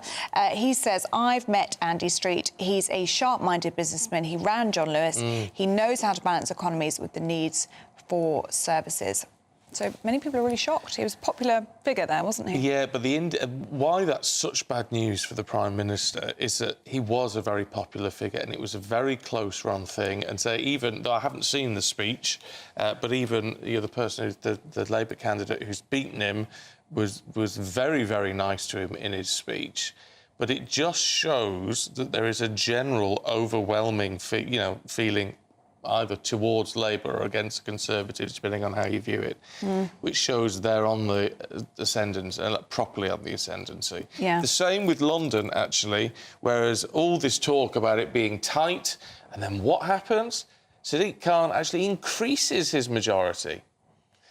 It's hard for that to be ignored now. It's going to be interesting to see what number 10 actually does about it all. Yeah. And where do you move forward and how do you unite the party behind that and get them geared up for a general election? It's going to be very difficult, very, very challenging. Jane Mardell on Orthodox Easter that we are discussing. Oh, yes. I'm in Crete working. Happy Easter Sunday. There were loads of fireworks at midnight last night. Oh, I imagine that was beautiful in Crete. I hope you're having a lovely time, Jane. Yeah, actually, we could do with a holiday. I know. I'm just saying. I'm just dropping that in at this time. Though, wasn't the weather lovely yesterday? And apparently going to be nice today as well. I thought someone told us recently it was going to be a really horrible bank holiday weekend. Yes, that has happened. And it turned out to be really lovely. Though apparently maybe a bit wet tomorrow. That's happening quite often at the moment for us. I feel like we just have to believe the opposite. We're told it's going to rain and then it's a lovely weekend. I mean, we're also told a few weekends ago it's going to be lovely and sunny and it hailed for 3 days straight. Yeah. Anyway, well, it's a tough job forecasting things. Well, it is. That's true. And I didn't see any of it yesterday. I was asleep, so... Yeah. Oh, did you sit in your lovely garden? A little bit. We're going to have a fire pit tonight. Oh, are you? Like the Love Island villa? Sit around the fire pit. I've never seen that. Oh, well. So I don't know. The reference is lost on you, but... It is. They have a fire pit that they sit around and you have one as well. All right, there you go. Right, let's talk politics, because it's been a miserable weekend for the Prime Minister. No two ways about it. Whatever they say at number 10, it's been a disaster. Sadiq Khan won his third term as London Mayor yesterday afternoon. It's Londoners who inspire me every day to continue our mission of building a fairer, safer and greener London. And in what I hope will be a year of great change, a future Labour government led by Keir Starmer working with us in City Hall will mean we can go much further and accomplish so much more. Well, just a few hours later, Conservative Andy Street lost the West Midlands mayoralty, which he had been expected to retain, to Labour's Richard Parker by 1,508 votes. Yeah, very tight indeed. Let's talk to former Labour MP Stephen Pound. I've got to be honest, I hadn't realised you'd left, Stephen. Oh, Stephen, well, you've never left, have you? Yeah, no, I did. I sloped off just after the last election. Did you really? Into the shadows. Oh, well, but possibly for the best, Stephen. Look, what do you make of this? That's oddly enough, that's what the Prime Minister said. Do you wish you were still in now that Labour seems to be on the ascendancy? Not really. Labour isn't. So I'm still, part of the Labour Party. I'm still quite happy to enjoy that. But I'm quite glad I'm not in that snake pit of the Commons at the moment, where people are doing things that, if I had any hair, it would be curling when I see what MPs are up to at the present time. But the interesting thing about the moment is that the results last night, which you quite rightly said were pretty brilliant for Labour, have actually caused absolute panic in Labour HQ, because everybody's now saying, oh, my Lord, it's the complacency word. We're absolutely terrified that people are going to walk around saying, oh, Labour are going to win, we don't have to worry about this, that and the other. And you know the famous analogy, I think it was one of yours, about this time, politicians are like people carrying a Ming vase across a polished floor while they're wearing socks. You're just terrified you're going to drop it. You see, Labour has a great tradition of snatching defeat from the jaws of victory. We've done it brilliantly over so many times. And the real fear at the moment, the absolute gut-wrenching panic, is that we'll look at those results and think, job done, because the job is done. No way near. Because the other interesting thing about yesterday's results is no Scotland. Now, that would have been much, much more interesting, because Scotland is going to be a key. Northern Ireland to a certain extent, but not nearly so much. I'd love to have seen what the voting would have been like had we had votes in Scotland. I think you would have, Stephen. So what do you think the conversations are being had, Stephen, in Labour HQ? What do you think the best stance is now for the Labour Party? I mean, as you say, complacency is dangerous at this stage of the game. But is their best strength right now that they are just simply not the Tories? Well, there's a certain amount of that. I mean, famously, people say, politicians don't win elections, the other lot lose them. There's a certain extent of that, which is why I think you'll now see, look, here's the conundrum. Everybody says, where's your policies? Let's see them on the table. Let's see what we're going to vote for.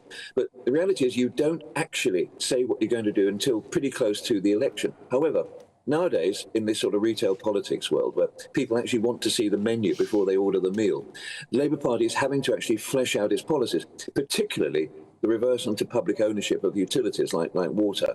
Now, those are real clear blue water between us and the Conservatives.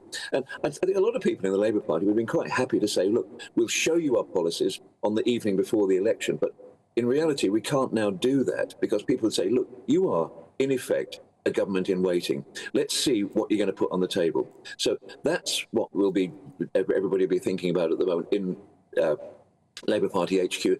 They'll also be thinking, I wonder whether this issue that appeared in Rochdale, in Oldham and a few of the other places, where we seem to have lost that connection with a large body of voters. How significant is that? Will that survive? Will the Galloway effect actually continue to inject poison into the body politic? There's a lot of questions to be asked. And also, why did Ben Houchen do so well in the Tees Valley? Even, admittedly, the only person on the platform not wearing a party colour rosette and distancing himself a long, long way from the Conservatives. But why did he do so well there? Because that is a very interesting one. The personality of politics. And is that an issue for the future? So there's a lot to mull over, but there's also a fair bit of sleep to be caught up on because, believe you me, most of my colleagues haven't had any kip for a few days now. Yeah. Well, I'll tell you what, Stephen, a lot of people who get in touch with us here often sort of raise the question about, well, it's one thing to sort of say, yeah, let's vote for Keir Starmer, let's vote for what we effectively see on the front bench, but what's happening behind the scenes? What's going on with Momentum and that very left-wing part of the party? And people are worried that, if Keir Starmer gets into number 10, suddenly there's going to be this Momentum resurgence. So in that sense, we don't really know what we'd be getting. Stephen, you know so much better than that. I mean, you've been around for a bit for one so young. That's absolutely not true. If there's one thing Keir has absolutely defined himself on, is that he is the person who actually managed to kick Momentum off the National Executive Committee, out of any positions of power. They are, as you know, they are leeches on the body politic. They have no policies except opposition and a sort of, rather sort of South American, Nicaraguan, Corbynite, Cuban dream. Look, every day, what's the remnants of Momentum are putting stuff out saying, oh, they're calling Keir Starmer Keith, and they're saying he's got no policies, he's a horrible person. Well, I'm quite happy with that because Momentum actually cause huge amounts of problems to the Labour Party.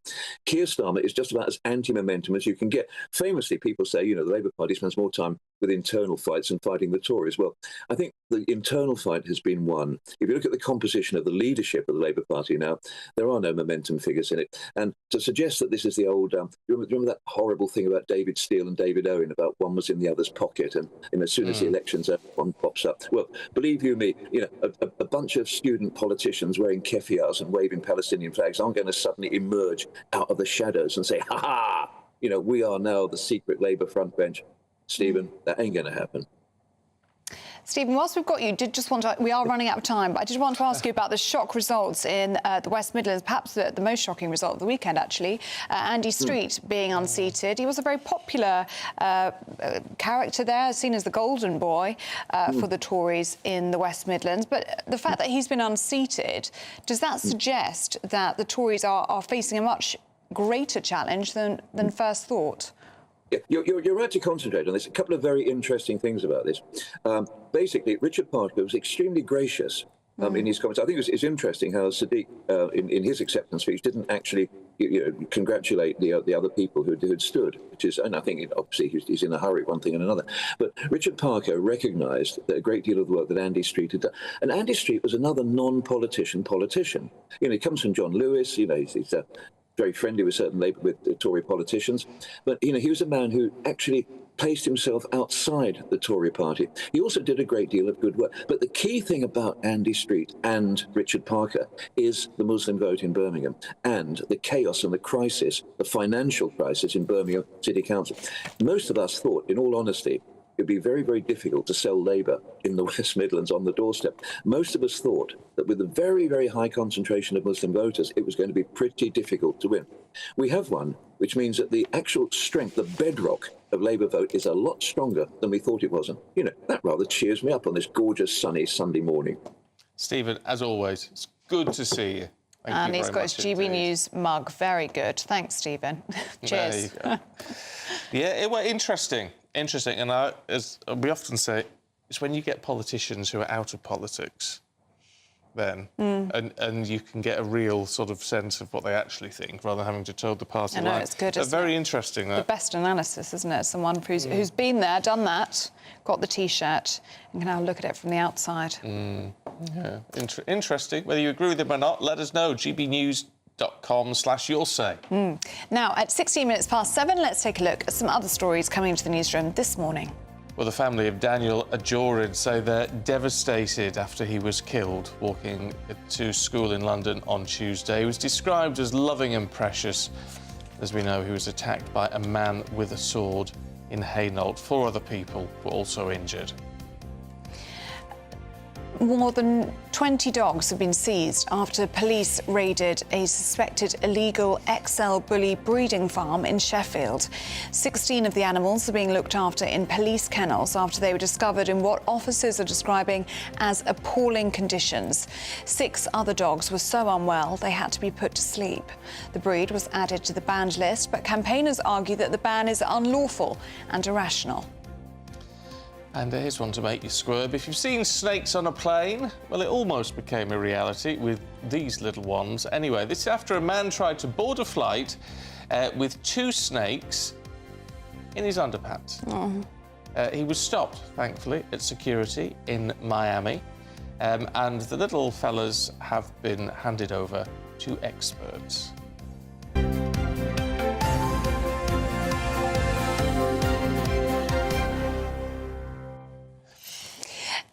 Max Social says, thanks for the shout-out, Stephen and Ellie. Enjoy the bank holiday. I'm working tomorrow too. There's no rest for the wonderful. Oh, no rest for the wonderful. Oh, I like that. We'll use that again. Very good.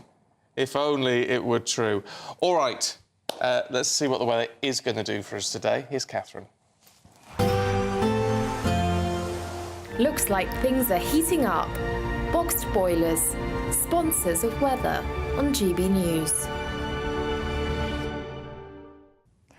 And welcome to your GB News forecast brought to you by the Met Office. A mixed picture on Sunday, sunny spells in the south, cloudy in the north, but where we do see the sunshine, it is going to be feeling rather warm. So the best of the sunshine is parts of northern Wales, central England, and also down towards the southeast of England. Cloudier skies persisting across Northern Ireland, much of Scotland, with some outbreaks of rain here. But in the southwest, we have got a weather system, and that's bringing some more showery outbreaks of rain, pushing its way northwards. But where we do see the sunshine, temperatures are going to be on the rise. We're going to see highs of around 18 or possibly up to 20 degrees in the southeast. Through the rest of the afternoon and evening time, cloud generally moving its way northward to parts of northern Wales and also into the southeast of England, with some heavier outbreaks of rain pushing in here. Cloudier conditions still remaining across Northern Ireland and parts of Scotland, still with some showery outbreaks of rain across eastern parts. Otherwise, temperatures with a lot of cloud around, temperatures still staying a little bit up for the time of year. And then as we go through starting Monday morning, cloudy picture for Bank Holiday Monday across southeastern England with heavy outbreaks of rain here. Some brighter spells are going to be mixed in with that, but many places are seeing outbreaks of rain or showers, but also some sunny spells. And where you do see the sunshine, it is going to be feeling warm with highs of 17 or 18 degrees. A brighter outlook with Box Solar, sponsors of weather on GB News.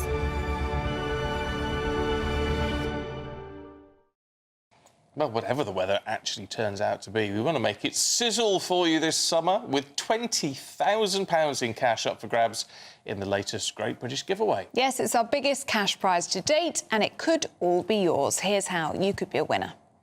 The next Great British Giveaway winner could be you, with a massive £20,000 in tax-free cash to be won. Imagine how you'd react getting that winning call from us. Hi, my name's Phil Cox, and I won the Great British Giveaway. I'd say, why not? It's what is it? The price of a text and £2 to enter. And if I can win it, anybody can win it. And they're going to get even more money this time round. So why wouldn't you go in the draw?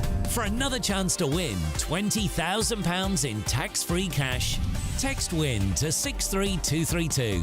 Text costs £2 plus one standard network rate message.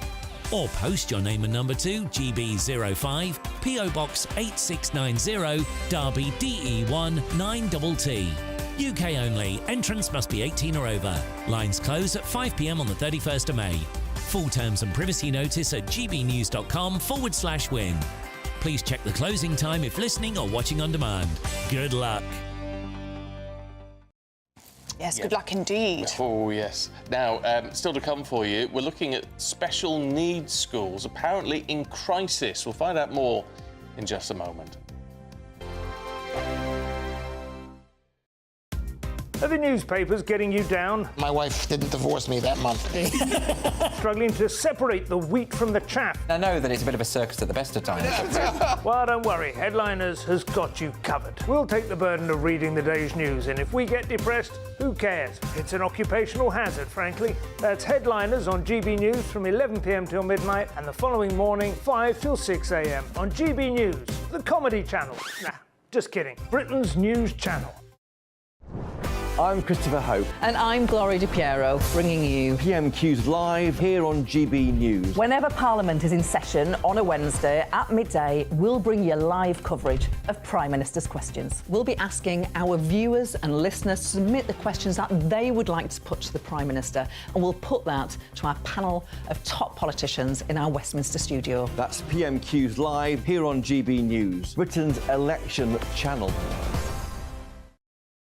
Join me, Camilla Tominey, every Sunday at 9:30 when I'll be interviewing the key players in British politics and taking them to task. This report basically says that he's not fit to stand trial. With an upcoming election looming over Westminster, now is the time for clear, honest answers. I agree. And that's precisely what I'll get. Is he indecisive? Incompetent? That's the Camilla Tominey Show at 9:30 every Sunday on GB News, the People's Channel, Britain's election channel. I'm Michelle Dewberry, and I'm not here to tell you what to think. I'd much rather hear what you have to say. So, send in your opinions to gbviews@gbnews.com. Keep them clean, and you never know, I might read them out. With my panel here on Jubes & Co, we debate, we get stuck into the issues of the day on a show where all views are welcome, especially yours. GB News, the People's Channel, Britain's news channel. Every Sunday from 11, join Michael Portillo. There will be topical discussion, looking at the week before and the week to come. So kick back and relax at 11 a.m. on Sundays on GB News with me, Michael Portillo. GB News, the People's Channel, Britain's news channel. Join me, Neil Oliver, every Sunday night at 6 p.m. on GB News. And if an hour is not nearly enough for you, go to gbnews.com for special extended episodes online every Friday at 9 p.m, where we can truly get into the nitty-gritty of what's going on. GB News, Britain's news channel. Sunday nights on GB News. From 6, Neil Oliver. At 7, it's Free Speech Nation with Andrew Doyle. At 9, Mark Dolan. And at 11, get set for the week ahead with Headliners. Tomorrow's papers tonight. GB News, the People's Channel, Britain's news channel.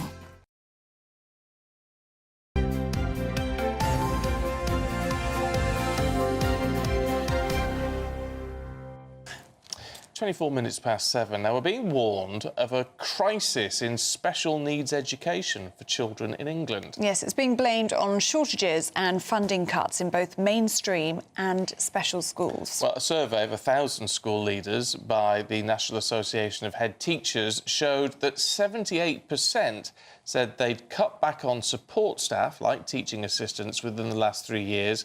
84% plan to do so by 2027. Well, Bobby Seagull is a teacher and broadcaster, and he joins us now. Good to see you this morning, Bobby. And what's going on here? Yeah, so again, what the sort of facts behind this are, that per pupil funding for special needs children within special schools has been £10,000 since 2013. So that's about when I joined the teaching profession, 2014. And it's been frozen for the last decade. But on the other side, we've seen students with something known as EHCPs. These are education, health and care plans gone up. So if you've got per pupil funding frozen, but the number of students rising, so we're finding actually the overall situation is becoming untenable.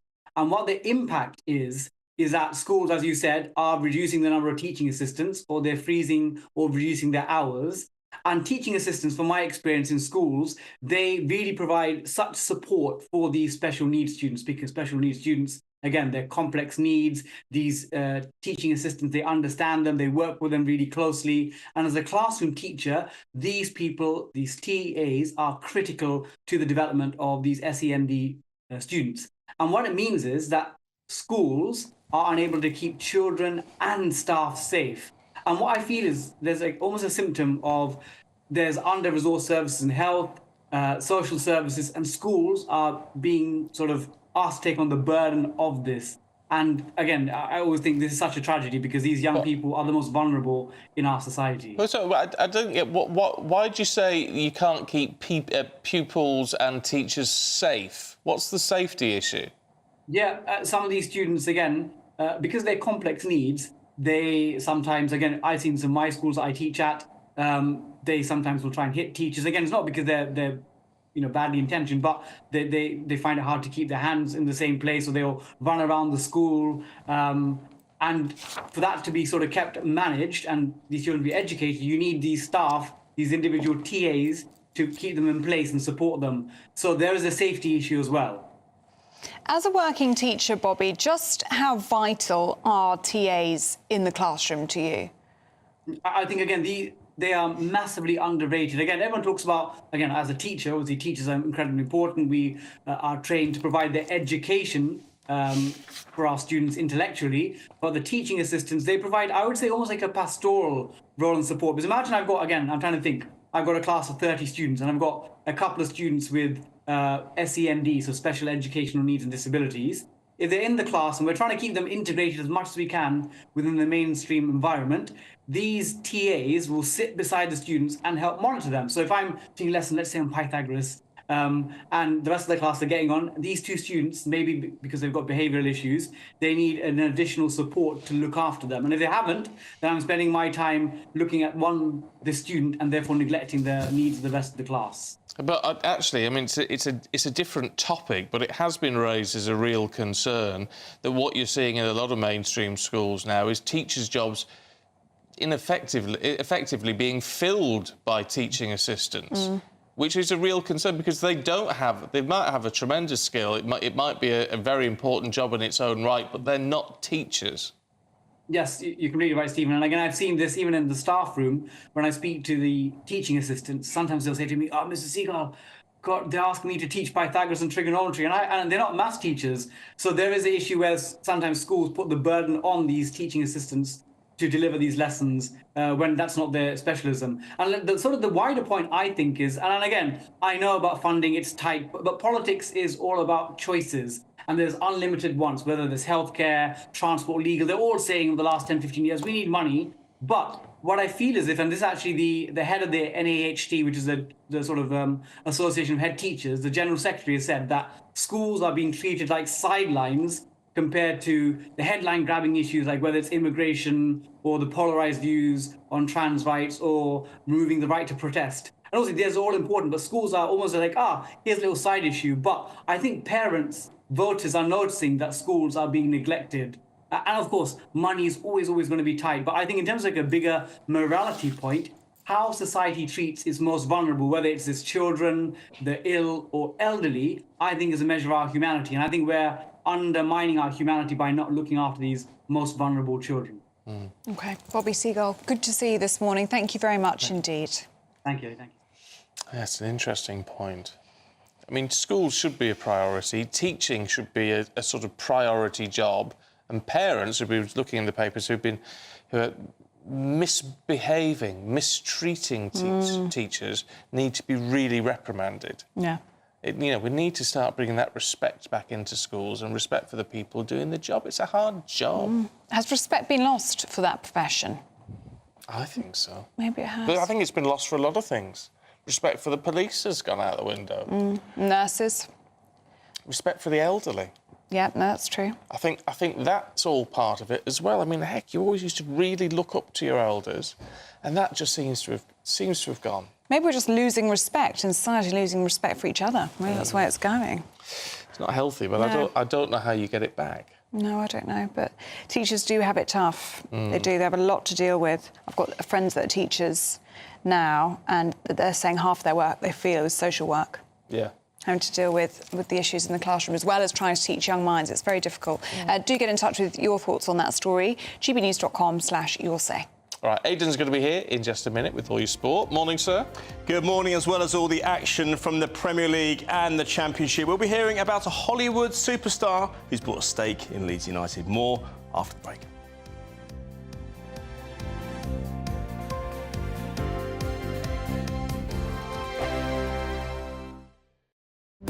GB News is the home of free speech. We were created to champion it, and we deliver it day in, day out. Free speech allows us all to explore and debate openly the issues most important to us, our families, and of course, the British people. Having challenging conversations to enlighten each other. Which is why we hear all sides of the argument. We are the People's Channel.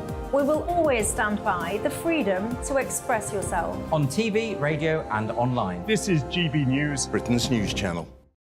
Join me, Camilla Tominey, every Sunday at 9:30 when I'll be interviewing the key players in British politics and taking them to task. This report basically says that he's not fit to stand trial. With an upcoming election looming over Westminster, now is the time for clear, honest answers. I agree. And that's precisely what I'll get. Is he indecisive? Incompetent? That's the Camilla Tominey Show at 9:30 every Sunday on GB News, the People's Channel, Britain's election channel.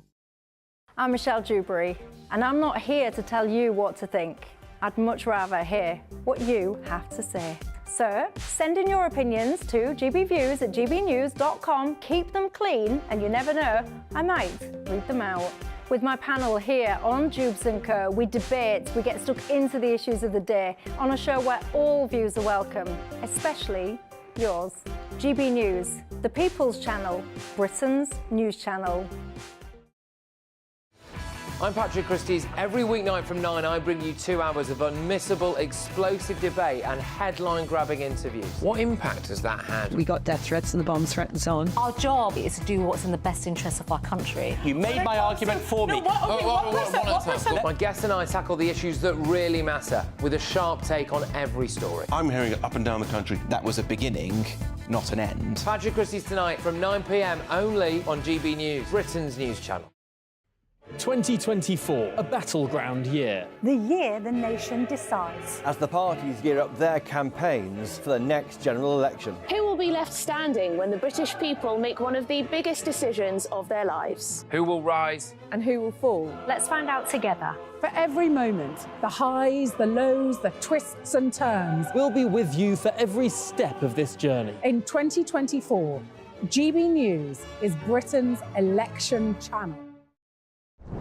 I'm Christopher Hope. And I'm Gloria Di Piero, bringing you PMQ's live here on GB News. Whenever Parliament is in session on a Wednesday at midday, we'll bring you live coverage of Prime Minister's questions. We'll be asking our viewers and listeners to submit the questions that they would like to put to the Prime Minister, and we'll put that to our panel of top politicians in our Westminster studio. That's PMQ's live here on GB News, Britain's election channel.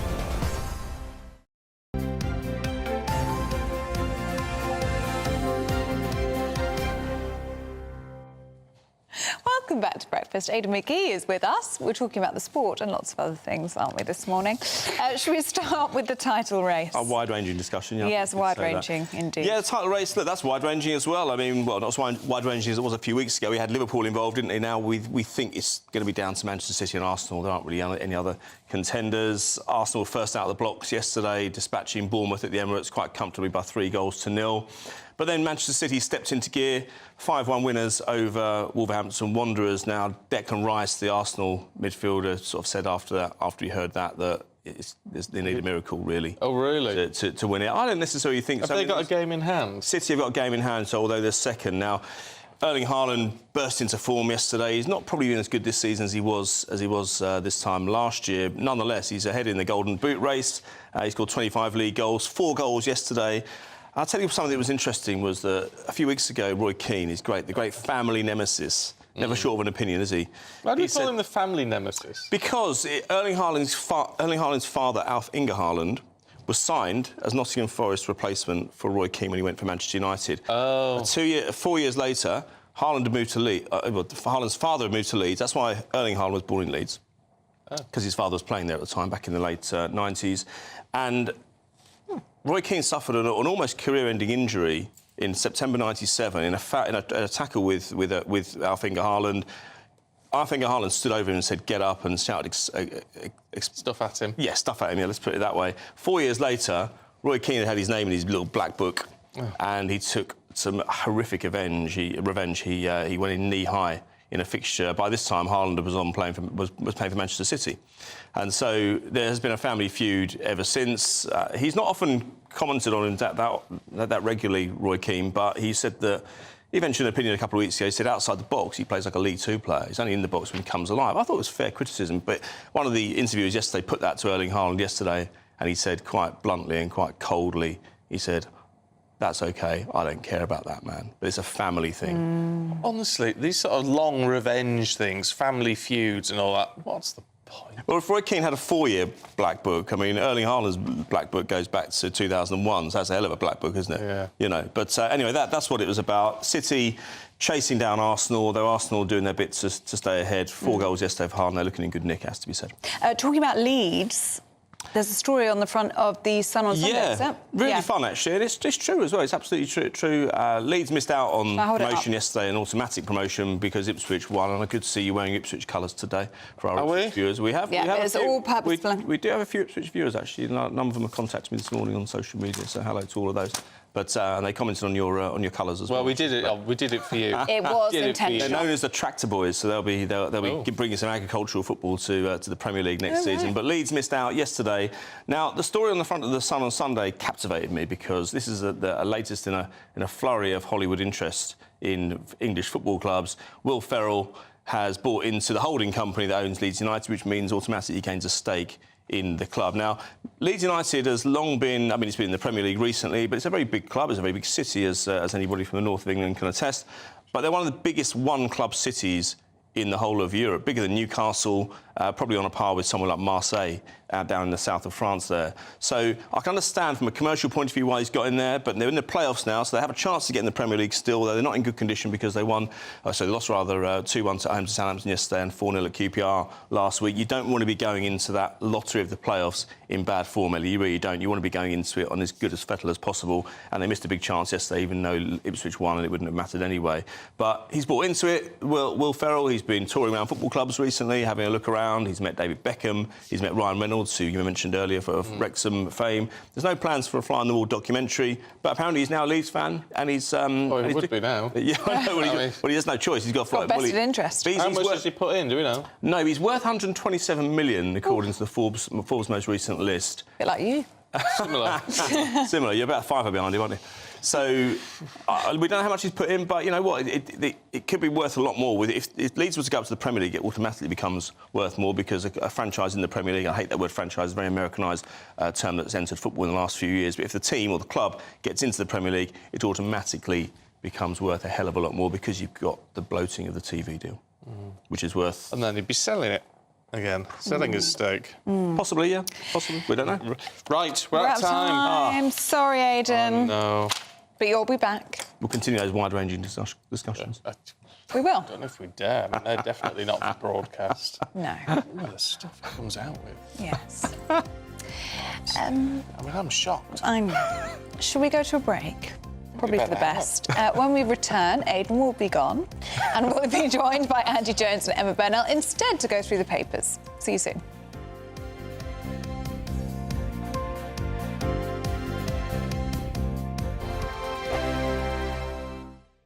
Patrick Christie's Tonight. Weekdays from 9 p.m.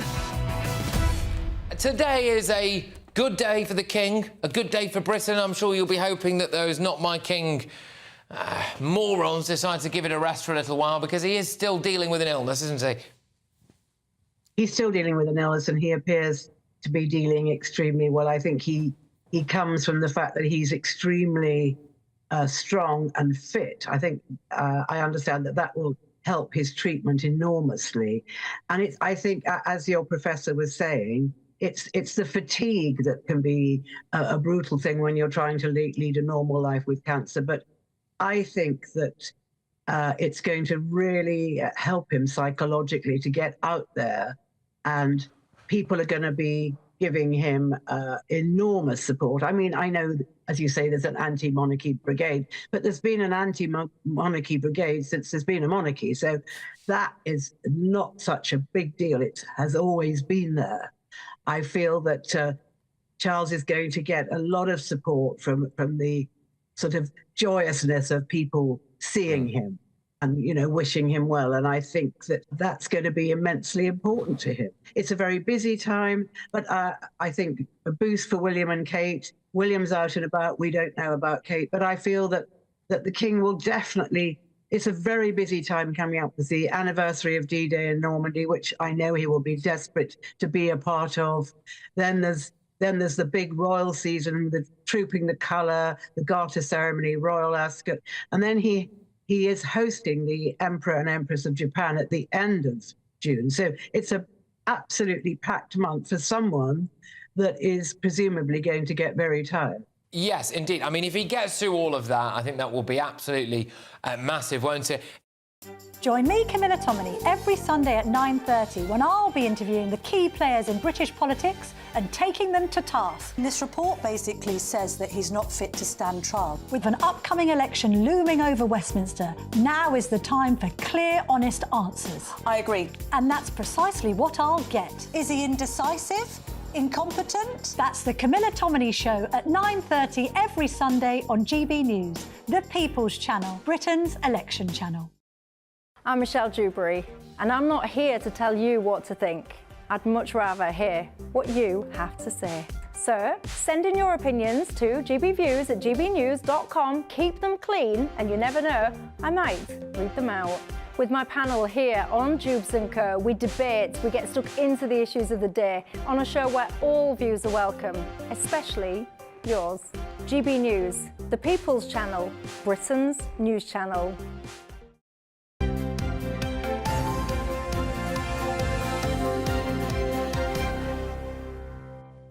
7:43, let's have a look at some of the newspapers for you this morning. And the Sunday Mirror leads with Prince Andrew's crumbling royal lodge. It's the one he's desperate to stay in, by the way. The King wanted to evict him. The Mail on Sunday leads with the King receiving a major boost in public confidence as a new poll shows that Brits think he's doing a great job. The Observer has Keir Starmer's call on Rishi Sunak to hold a general election without delay. The Sunday Telegraph leads with Labour winning the mayoral elections in the West Midlands and London. Sunday Times has Middle England boosting Keir Starmer's hopes of getting the keys to number 10.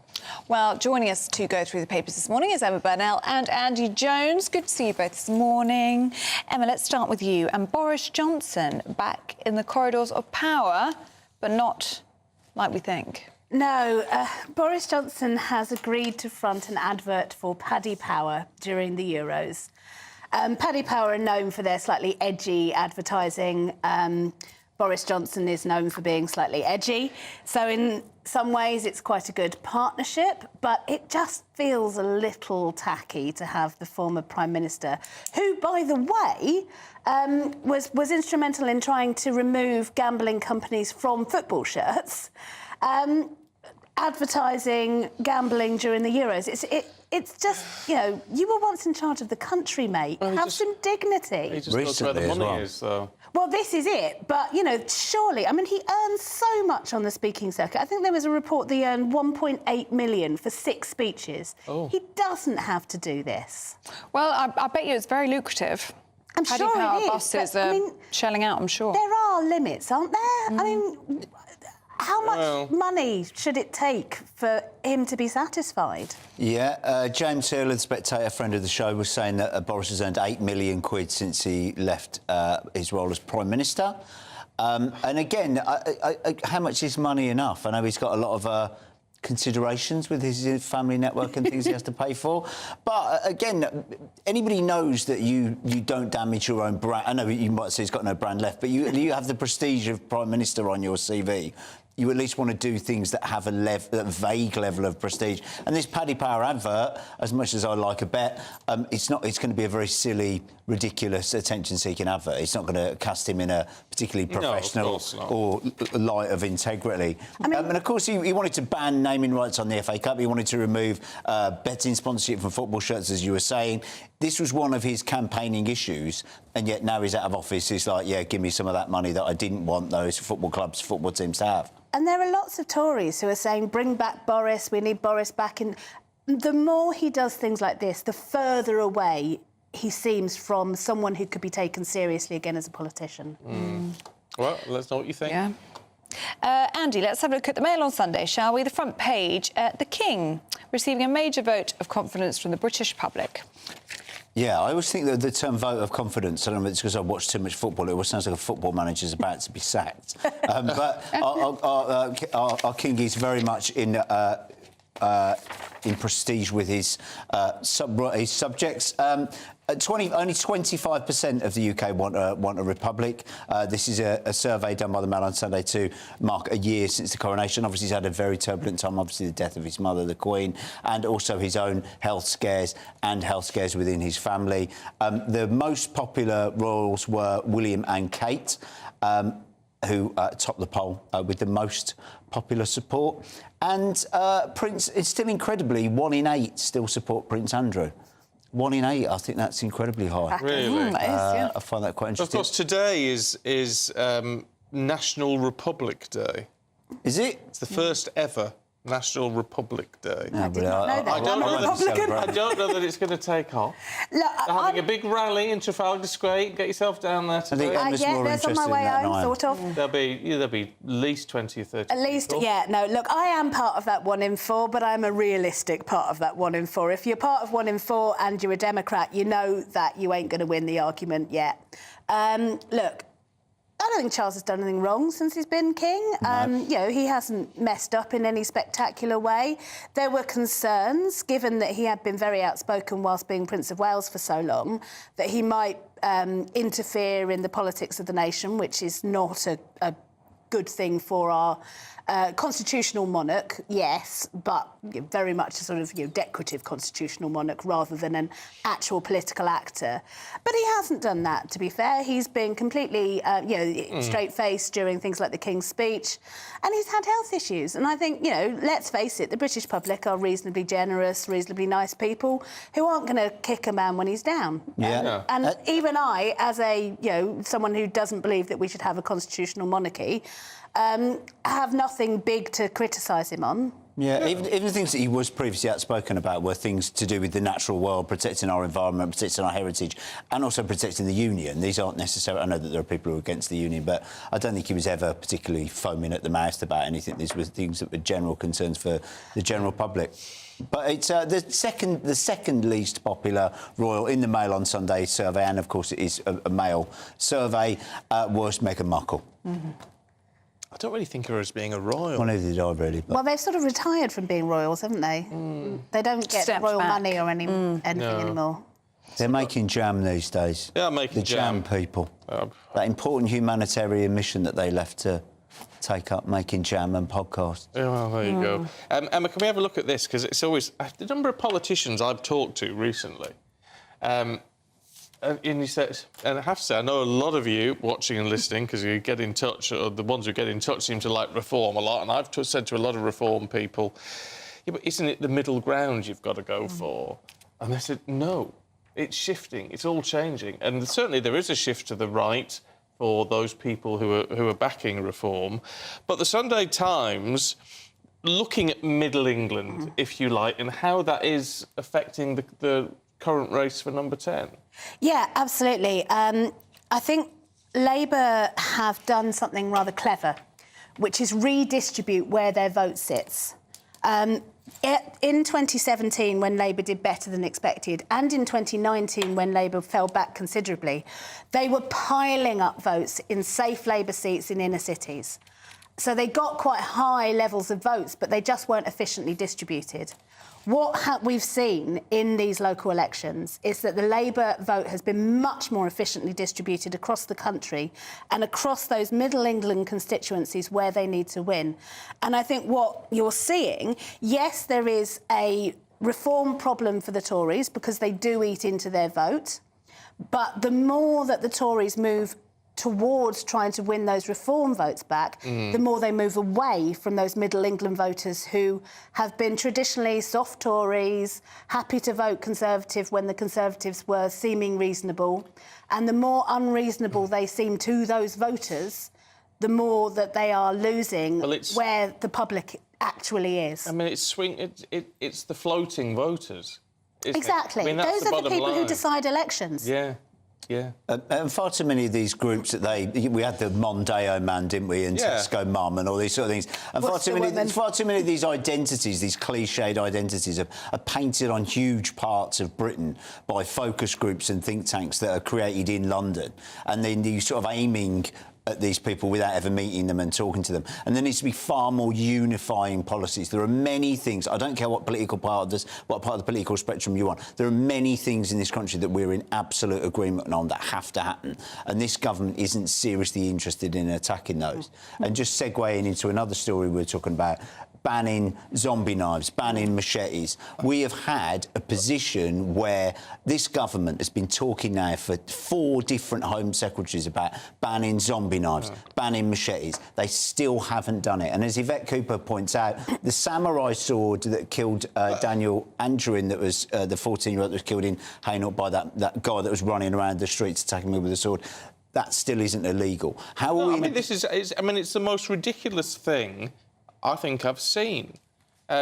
Labour, I mean, it's not a criticism of Labour, but saying we will ban the sword that killed Daniel. Why is it banned already? How is this sword not banned? Well, you're quite right, but it isn't.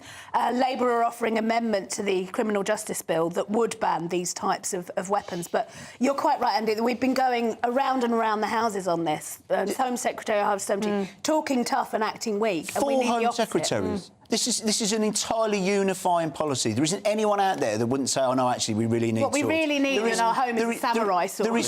There is no civic reason for any human being in our country to own a zombie knife. Yeah. We had a case where a 16-year-old was stabbed to death with a sword in the street in Wolverhampton in a case of mistaken identity by some yobbo that owned 25 of these blades, and he was 17 years old. He ordered them online and was able to go and collect them from the post office, all entirely legally. What on earth has our government been doing? 4 separate Home Secretaries. The moment this samurai sword incident happened in London earlier on in the week, I went online and you can buy all of these weapons perfectly legally, get them delivered to your house, kids' bedrooms without parents even knowing. Zombie knives, crossbows, swords, ceremonial daggers. It's absolutely chaotic. No, absolutely. And the more children that see these cases, every weekend we see these cases on Friday nights and Saturday nights, and the more children see these being carried, the more they carry them for their own protection, and so on it goes. I can tell you something very frightening. 50,000 cases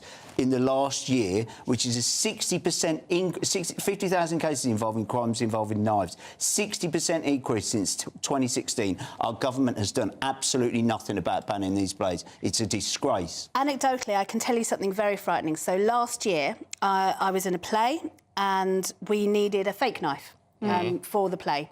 So I went on one of those distributional sites that you can find online and looked up fake knife for to devise the prop that I needed.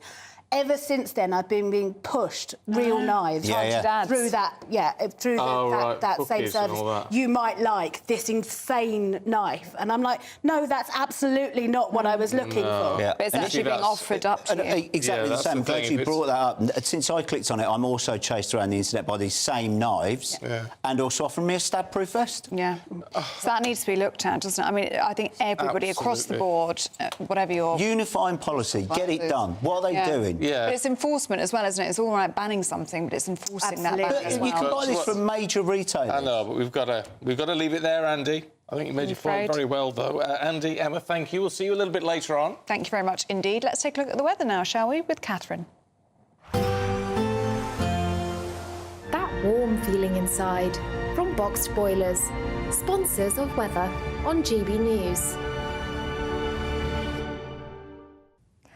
And welcome to your GB News forecast brought to you by the Met Office. A mixed picture on Sunday, sunny spells in the south, cloudy in the north, but where we do see the sunshine, it is going to be feeling rather warm. So the best of the sunshine is parts of northern Wales, central England, and also down towards the southeast of England. Cloudier skies persisting across Northern Ireland, much of Scotland, with some outbreaks of rain here. But in the southwest, we have got a weather system, and that's bringing some more showery outbreaks of rain, pushing its way northwards. But where we do see the sunshine, temperatures are going to be on the rise. We're going to see highs of around 18 or possibly up to 20 degrees in the southeast. Through the rest of the afternoon and evening time, cloud generally moving its way northward to parts of northern Wales and also into the southeast of England, with some heavier outbreaks of rain pushing in here. Cloudier conditions still remaining across Northern Ireland and parts of Scotland, still with some showery outbreaks of rain across eastern parts. Otherwise, temperatures with a lot of cloud around, temperatures still staying a little bit up for the time of year. And then as we go through starting Monday morning, cloudy picture for Bank Holiday Monday across southeastern England, with heavy outbreaks of rain here. Some brighter spells are going to be mixed in with that, but many places are seeing outbreaks of rain or showers, but also some sunny spells. And where you do see the sunshine, it is going to be feeling warm with highs of 17 or 18 degrees. A brighter outlook with Box Solar, sponsors of weather on GB News.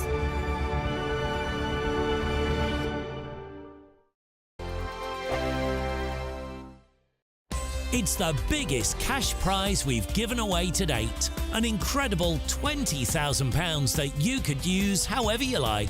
And because it's totally tax-free, every single penny will be in your bank account to do whatever you like with. £20,000 in tax-free cash really could be yours this summer. But you've got to be in it to win it. For another chance to win £20,000 in tax-free cash, text PRIZE to 63232. Text costs £2 plus one standard network rate message. Or post your name and number to GB05 PO Box 8690 Derby DE1 9TT. UK only. Entrance must be 18 or over. Lines close at 5 p.m. on the 31st of May. Full terms and privacy notice at gbnews.com/win. Please check the closing time if listening or watching on demand. Good luck. GB News is the home of free speech. We were created to champion it, and we deliver it day in, day out. Free speech allows us all to explore and debate openly the issues most important to us, our families, and of course, the British people. Having challenging conversations to enlighten each other. Which is why we hear all sides of the argument. We are the People's Channel. We will always stand by the freedom to express yourself. On TV, radio and online. This is GB News, Britain's news channel. 2024, a battleground year. The year the nation decides. As the parties gear up their campaigns for the next general election. Who will be left standing when the British people make one of the biggest decisions of their lives? Who will rise? And who will fall? Let's find out together. For every moment, the highs, the lows, the twists and turns. We'll be with you for every step of this journey. In 2024, GB News is Britain's election channel. We're GB News, and we come from a proud tradition of British journalism. That's why I'm so excited to be here. It's something so new. The first news channel to be launched in Britain in over 30 years. Launched to represent the views of the British people. To go where other broadcasters refuse to go. How did you find out about the story in the first place? Launched with one aim. To be the fearless champion of Britain. It's an absolutely fantastic atmosphere here. This is GB News. GB News, Britain's news channel. I'm Christopher Hope. And I'm Gloria Di Piero, bringing you PMQ's live here on GB News. Whenever Parliament is in session on a Wednesday at midday, we'll bring you live coverage of Prime Minister's questions. We'll be asking our viewers and listeners to submit the questions that they would like to put to the Prime Minister, and we'll put that to our panel of top politicians in our Westminster studio. That's PMQ's live here on GB News, Britain's election channel.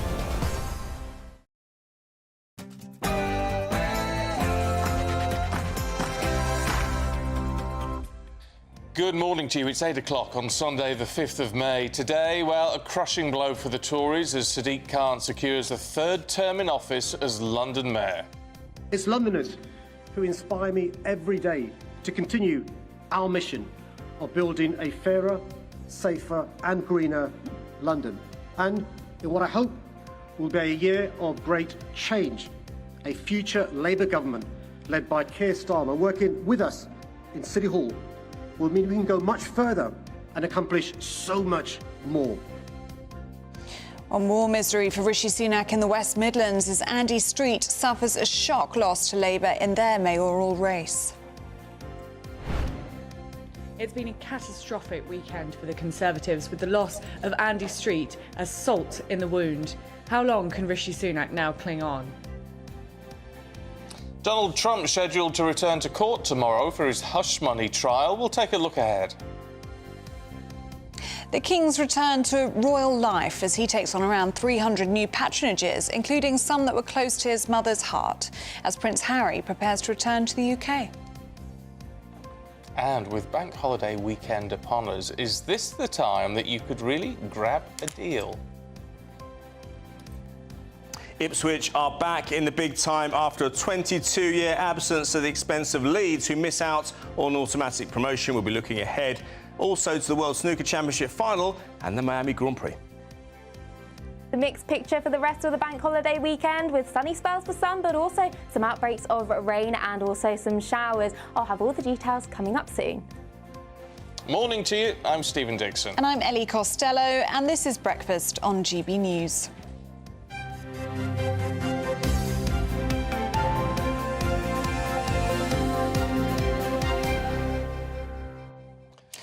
One from Lee Drake. Oh, go on. Oh, Lee's a regular. He is, saying, are you guys on tomorrow morning because it's bank holiday? I hope so.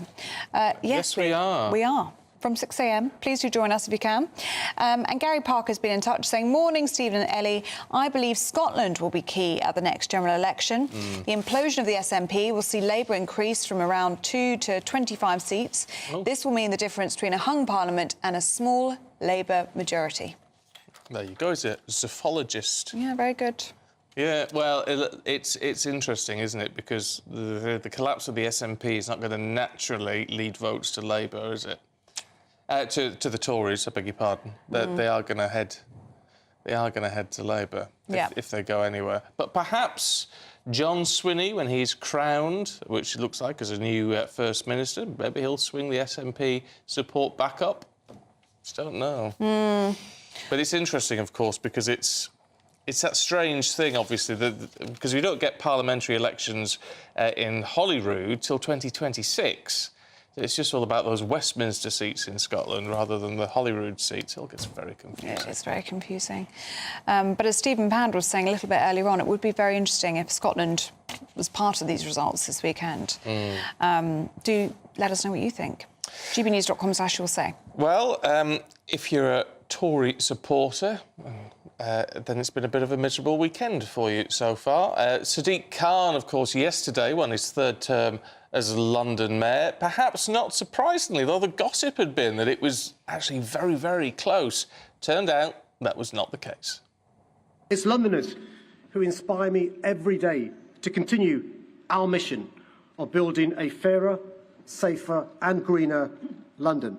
And in what I hope will be a year of great change, a future Labour government led by Keir Starmer working with us in City Hall will mean we can go much further and accomplish so much more. Well, just a few hours later, Conservative Andy Street lost the West Midlands mayoralty, which he had been expected to retain, to Labour's Richard Parker by 1,508 votes. Let's talk to our political correspondent, Olivia Utley. Is time running out, Olivia, for the Prime Minister to either go or call an election?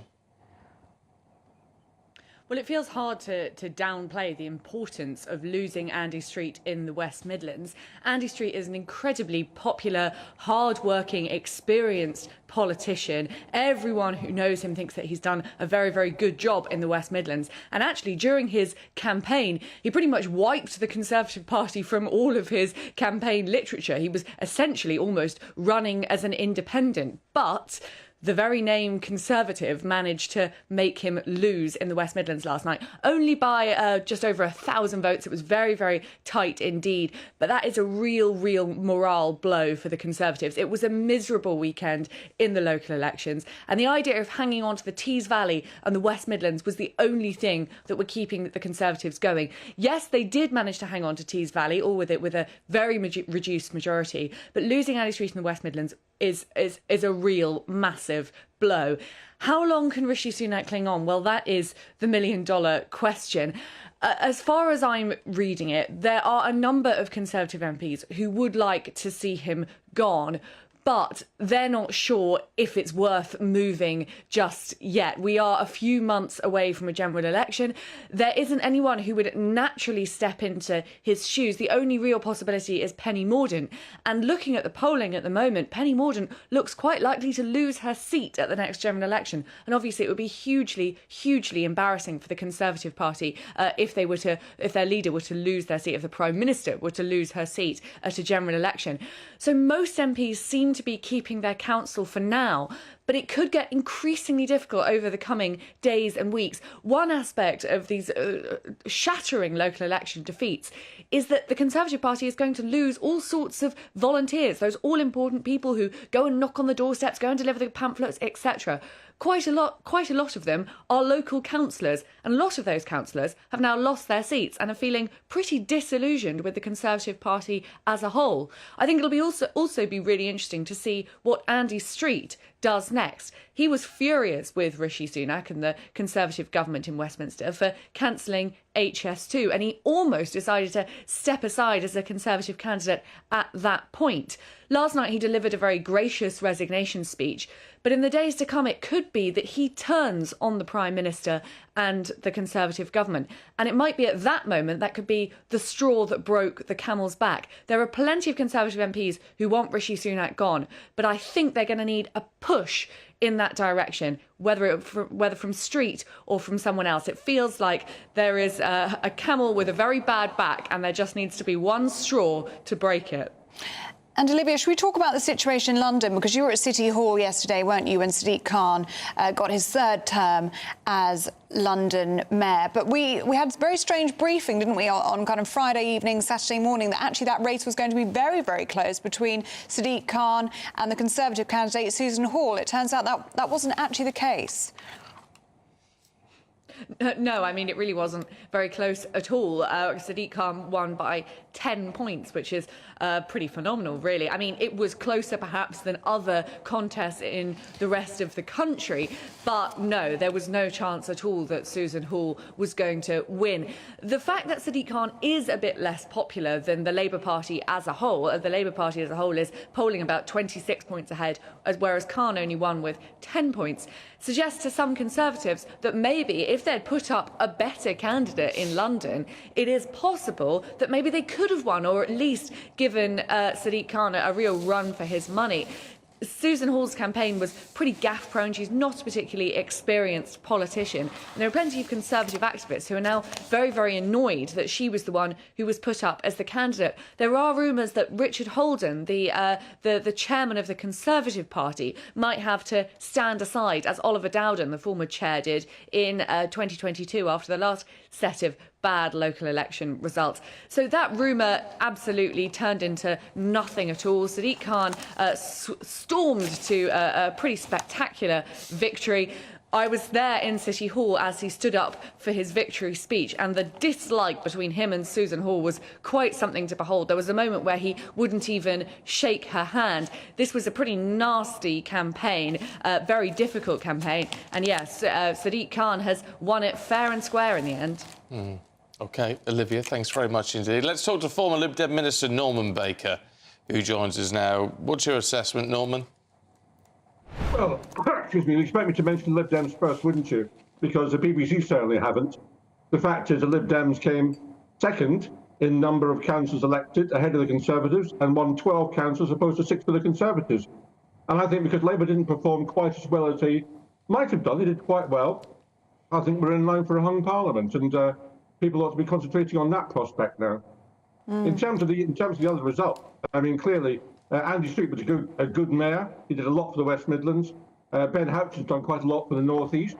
But any suggestion that the Conservatives can take comfort from them is misplaced, because they were personal vote. They won despite the Conservative Party label, not because of it.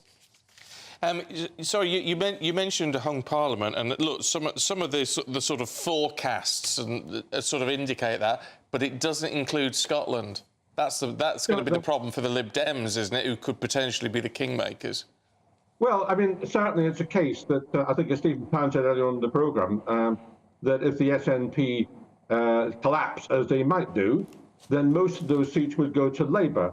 But around the Celtic fringes, in the north, on the west, even in Aberdeenshire, down in Edinburgh, you know, a lot of those seats used to be Lib Dem seats, and they could easily revert to Lib Dem. So it's not simply a one-way street. What do you make of what we saw in the West Midlands, and perhaps the biggest shock result, really, of the weekend, and Andy Street losing his mayoralty there? Well, I think it's as your reporter says. I mean, Andy Street was a very competent mayor, and he did a lot for the West Midlands. And I think a lot of people would have voted for him because of his personality and his record, rather than simply because he was a Conservative. I think the Conservative Labour probably put them off. And he was very angry, as has been reported, over the cancellation of HS2. He's been working with Andy Byrne and the Manchester Mayor to try to resurrect something. But, I mean, the rug was pulled from under him by his own government. And I think he'll be very upset about that. And, Downing Street lost the mayoralty for him. That's the reality of it. It has to be said, it now feels like we're on this unstoppable train towards this general election and a result that most people are expecting, which is a Labour victory, as you say, perhaps a hung parliament. Is it ridiculous to keep saying, from the Labour perspective, and indeed from Ed Davies' perspective, we've got to have the election now? Because as much as we might want to sort of get it out of the way and they want to get on with it, it's the last thing any Prime Minister in this position would do, isn't it? Well, no, it isn't actually, Stephen, because, I mean, look at the results. It was ABC, anyone but Conservatives, at the weekend. And the reality is, if you go back to other situations in the past where the government of the day has been on the rope and they've sought to carry on to the last bitter moment in the hope something turns up, they've always come off worse than had they gone at this point. Tim Callaghan in 1979, John Major 97, Gordon Brown 2010. They would all have done better. They would still have lost, by the way, but they would all have done better had they gone earlier. I think the public at large has made up its mind the Tories have to go. They are toast. Sadiq Khan, I think, in his speech, was quite right about that. The Prime Minister, a dead man walking, I'm afraid. And the reality is that if the Tories have an election tomorrow, they will lose. If they have an election in October, November, they'll lose even more heavily. Do you think that Rishi Sunak can hang on as leader? Because he's been quite fierce in his rhetoric so far, from what we've heard. He said he's going to continue to put the fight to Labour. And James Cleverly, writing in The Telegraph today, says, yes, the results have been tough. There's no point pretending otherwise. But he says the voters that have drifted away will come back to us in time for a general election. He appears to suggest that this has just been protest votes at local elections. He's whistling in the wind, I think. And most Conservatives you speak to will tell you that the game's up. That the last line of defence, local councils have gone. It's the MPs next into the threshing machine. and there's no way back. And I think people want to keep Rishi Sunak there, not because they think he's doing a good job, but because there isn't an obvious alternative. It would look absurd to replace yet another Prime Minister within this Parliament. And also there's some Tory MPs who want to be sure that when the results come out the general election, they are terrible, Rishi Sunak carries the can for it. OK, Norman, good to see you. Thank you very much indeed. Appreciate that analysis. I know, obviously, you can't keep everyone happy all the time. This is a democracy. We're all going to vote for different parties, and it's just whoever gets the most. Karen's been in touch. Morning, Karen. She says, GB News, it seems, likes to keep reporting how well Labour has done and how bad it's going for the Conservatives. Well, we neither like nor dislike Karen, but what do you want us to do? That's all going very well. It's going very well for Rishi Sunak. We've got to tell you what's happening. We've got to give you the truth. There's no point spinning it. You know, this is what is going on in the country, and there's no getting away from it. Yep. And what is interesting, actually, is James cleverly can say what he likes in the Sunday Telegraph, and he can say what he likes if he wants to appear on our programme. You talk to MPs, if you ever have the privilege of going into Parliament or meeting MPs out and about, you talk to them privately, these Tory MPs, and they do say, that's it, we've had it. We've lost it. We know we've lost it. They say something else in public, but that is what they're saying in private. You know, so we're just, you know, can't spin you a line. We've got to tell you the truth. I mean, I think the timing of a general election is going to be very, very interesting now, because perhaps the Tories are thinking today and this week, after their bank holiday is over, perhaps now the focus needs to be minimising the losses. Perhaps then you're better, maybe get the flights off to Rwanda, as promised by Rishi Sunak, and then go. Go for a summer election. Go for a summer election. You can say, look, we said we'd get those flights off, they've gone. Maybe that's the best hand that they've got, the best card that they can play. I don't know. It's going to be, or go as long as you can and hope interest rates come down. I remember saying ages ago that I thought the longer you leave it, the more desperate you seem, because you know it's because, well, we're just waiting for things to get better. Will they get better? Just don't know. It's a heck of a gamble. It is a gamble, yeah. In the meantime, you're called things like a zombie parliament, aren't you? And so your squatters are number 10. That's going to continue, that rhetoric, yeah. I don't know. I think we're approaching a point where Rishi Sunak will just say, right, let's go. Yeah. Let's get on with it. I think it'll be after flights to Rwanda. I think they'll have to have that, because that's what he's made his flagship policy, hasn't he? Yeah. Let's see what you think. We can all sit here and predict, can't we? But none of us know. Only one man in this country knows, and that is Rishi Sunak. This is true. gbnews.com/you'll say. Now, Donald Trump's hush money trial enters its third week in New York tomorrow. Yes, the former president is accused of falsifying business records over hush money payments made to the adult actress Stormy Daniels to cover up their alleged affair. Well, of course, he's denied all wrongdoing. Well, earlier we spoke to Professor Scott Lucas, who's Professor of US Politics at UCL. The drama has been that Trump has been fined $9,000 because he continues to insult the proceedings, insulting the judge, insulting the prosecutors, insulting the judge's family, the judge's clerk. But it's been really important these 2 weeks in terms of setting up where we go with the substance of this trial, which of course is about falsifying business records as part of an interference in the 2016 election. And I think you just heard from Mark Oaten that in politics, sometimes it's quite good to be quiet but effective. The same is true in trials. What the prosecution has been doing, because this is their turn in court, has been laying out the evidence, which is, I think, is pretty clear that the Trump team were very worried about his sexual encounters and his affair with Karen McDougal, his sexual encounter with the porn star Stormy Daniels, that there was motive there to try to keep Stormy Daniels quiet, that the money was paid to her in October of 2016. And the next week, they'll probably then get to the substance of, yes, and then the business records were falsified to cover up that payment. Where the defense is going to go when it comes their turn, I don't think they can really knock back that evidence. I think what they do is they'll go after the witnesses. They'll go after the character of the witnesses, especially Stormy Daniels and Donald Trump's former fixer, Michael Cohen. And how do you think this is actually affecting Donald Trump himself? Because we've seen, haven't we, Scott Lucas, in previous trials, that this actually helps him a lot in the polls. It feeds into his narrative, doesn't it, of him versus the establishment. But actually, I think for the first time in this trial, we have seen him getting somewhat frustrated. Do you think that's because it's been such a long trial so far? Well, I think it was always a bit of a myth. More, it was a spin line by the Trumpists that the trials always help him. You know, they kind of say that because it's like, oh, don't put him on trial or else he'll win. I don't think it helped him, for example, when he was found guilty of defamation and sexual assault of E. Jean Carroll, the writer. It won't help him with women voters. In terms of this trial, what's compounded that is that Trump is kind of limited in what he can say because, of course, he risks getting fined if he lashes out too much, and because practically he has to be in court rather than on the campaign trail. And for that reason, he is getting frustrated. He is getting angry in court because Trump doesn't really do procedure. He doesn't do evidence.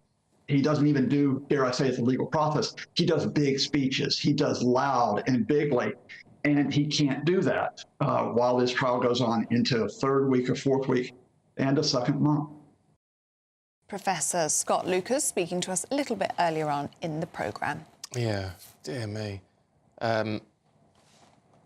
Yeah, that one to watch. So I'm just engrossed in all your thoughts. gbnews.com/your about politics over here. And I get it, a lot of you aren't very happy. But it's like, what do you do? It's what? I mean, this is the point with a democracy, isn't it? That, in essence, if you do it in very simple terms, every time there's an election, 50% of the population are unhappy. 50% are happy, you know. But you've got to, I guess the point is you've got to be able to live with that and say, right, we'll have another go in 4 years. Yeah. Or 5 years. Because else, what else do you do? If you then suddenly start saying, actually, someone has commented, oh, well, it's all be rigged. Well, you can't go to, if you don't get the result you want, you can't then say, well, we need to do it all again. I mean, look, a lot of you would say that, I mean, because that is what they tried to do with Brexit. You know, a massive referendum, biggest sort of public vote, I think, in history. And people said, leave the EU. And then the ones who didn't want to leave said, oh, it wasn't right. Let's make it best of 3, whatever it was, you know. And you can't, then you were outraged by that, and understandably so. But then we have to apply the same rules that we had with that, we have to apply to this and accept what's going on, whether we like it or not. Interestingly, though, we're very diplomatic, aren't we? We are. We're trying to be.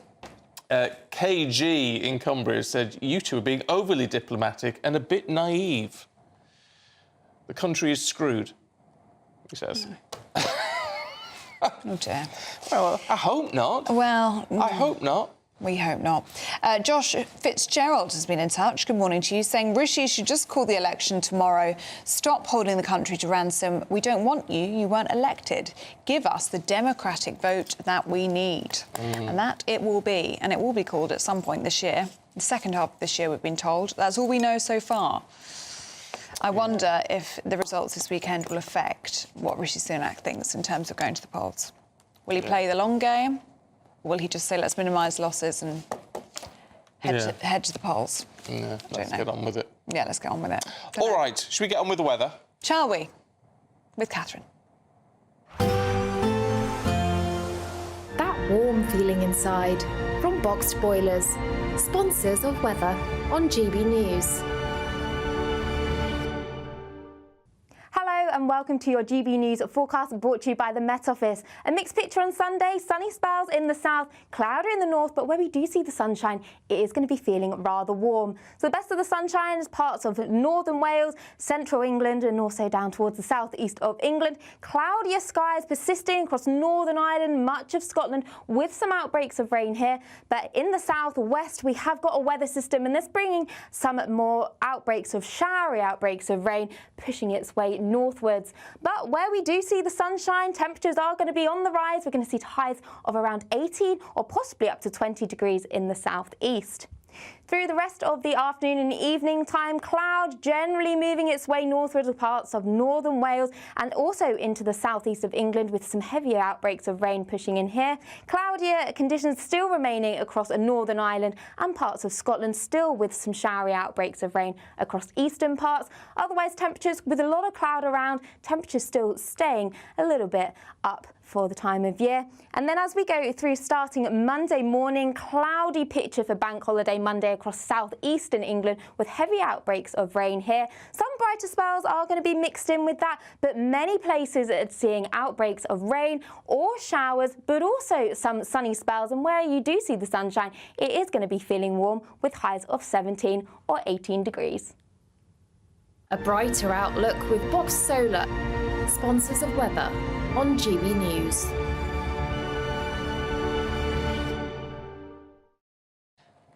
Now, summer is just around the corner and we want to make it sizzle for you with an incredible £20,000 in cash up for grabs in the latest Great British Giveaway. Yeah, it's our biggest cash prize to date and it could be yours. Here's how.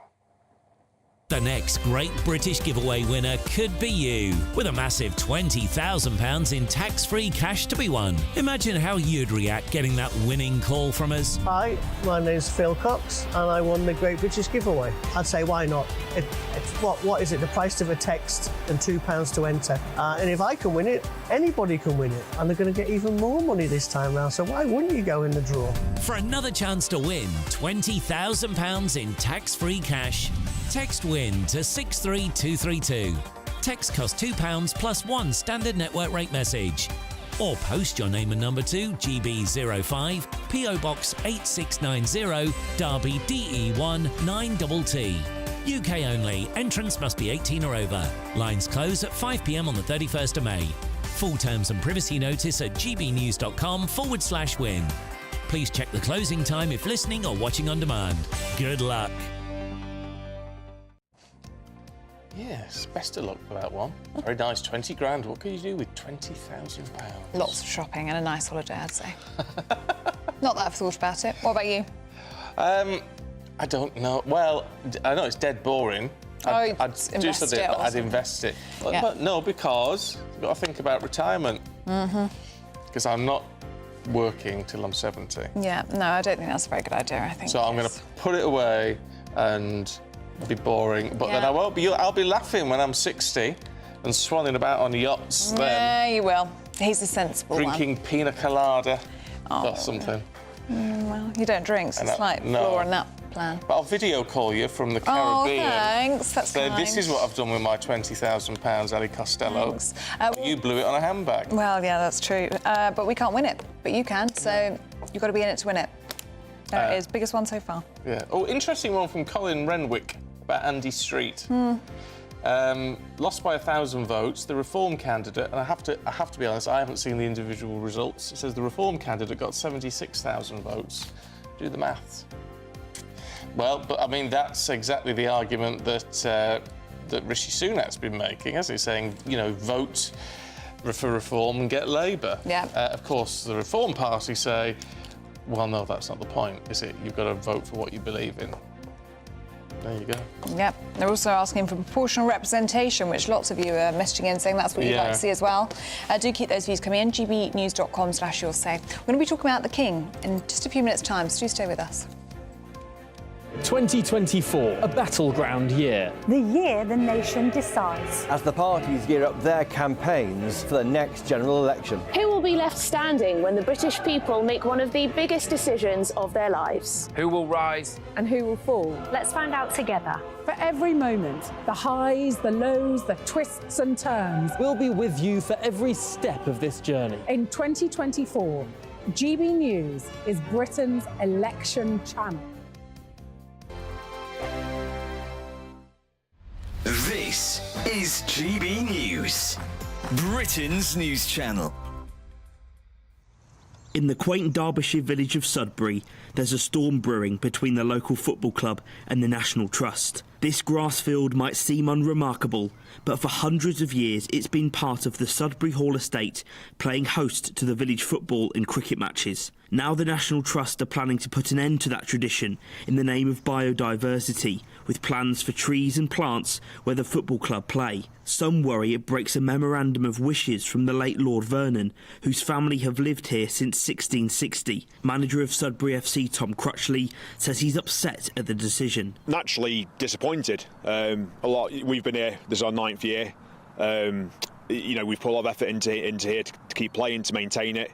I'm from the village originally, so personally it is very upsetting. MP for Derbyshire Dales Sarah Dines says the National Trust aren't respecting the history of the site. I feel they're trampling over the wishes of historic owners who gave up this wonderful site for the nation. And for over 100 years people have played football and cricket here. It's incredibly sad. Incredibly sad, and it's against the wishes of a lot of people locally who've written to me from the village. Sudbury Hall lives under the branding of the Children's Country House, a decision which Dines says is disrespectful to the history of the estate. I mean, this is fake to make it into a children's theme park. It's almost a reimagining, and in fact that's the very words it says on their website. The house is reopened, it's been reimagined. I don't want our heritage to be reimagined. I think the National Trust has been captured by people who have different ideas than most people in this country. Whilst the public will still be able to roam these historic grounds, the village feels like a legacy is being snatched away. Jack Carson, GB News, Sudbury. Join me, Camilla Tominey, every Sunday at 9:30 when I'll be interviewing the key players in British politics and taking them to task. This report basically says that he's not fit to stand trial. With an upcoming election looming over Westminster, now is the time for clear, honest answers. I agree. And that's precisely what I'll get. Is he indecisive? Incompetent? That's the Camilla Tominey Show at 9:30 every Sunday on GB News, the People's Channel, Britain's election channel. Join me, Neil Oliver, every Sunday night at 6 p.m. on GB News. And if an hour is not nearly enough for you, go to gbnews.com for special extended episodes online every Friday at 9 p.m, where we can truly get into the nitty-gritty of what's going on. GB News, Britain's news channel. I'm Arlene Foster on GB News, Britain's news channel.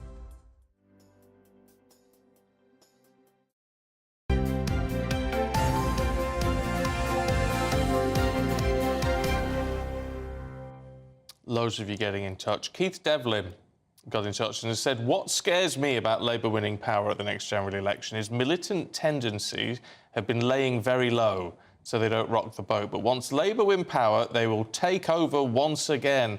Do you know what, Keith? I put that very point to Stephen Pound, former Labour MP, earlier on this morning. He said no, there's no sort of momentum on the National Executive anymore. He was very clear on his position on that, saying it would not happen. It's worth having a look at the interview earlier on. It was in the 7 o'clock hour, top of the 7 o'clock, I think. So have a scroll back on YouTube or on the app and have a look at that and see if that changes your mind. It may not. But it's a valid question to ask because a lot of people do wonder whether that is the case. But anyway, he says no. So you make your own mind up on that, gbnews.com/your say. Now, King Charles is taking on about 300 new charities, some of which are thought to be close to his mother's heart. But that's as critics feel a royal row is ensuing over Prince Andrew's home. That's Royal Lodge, which is in desperate need of repair.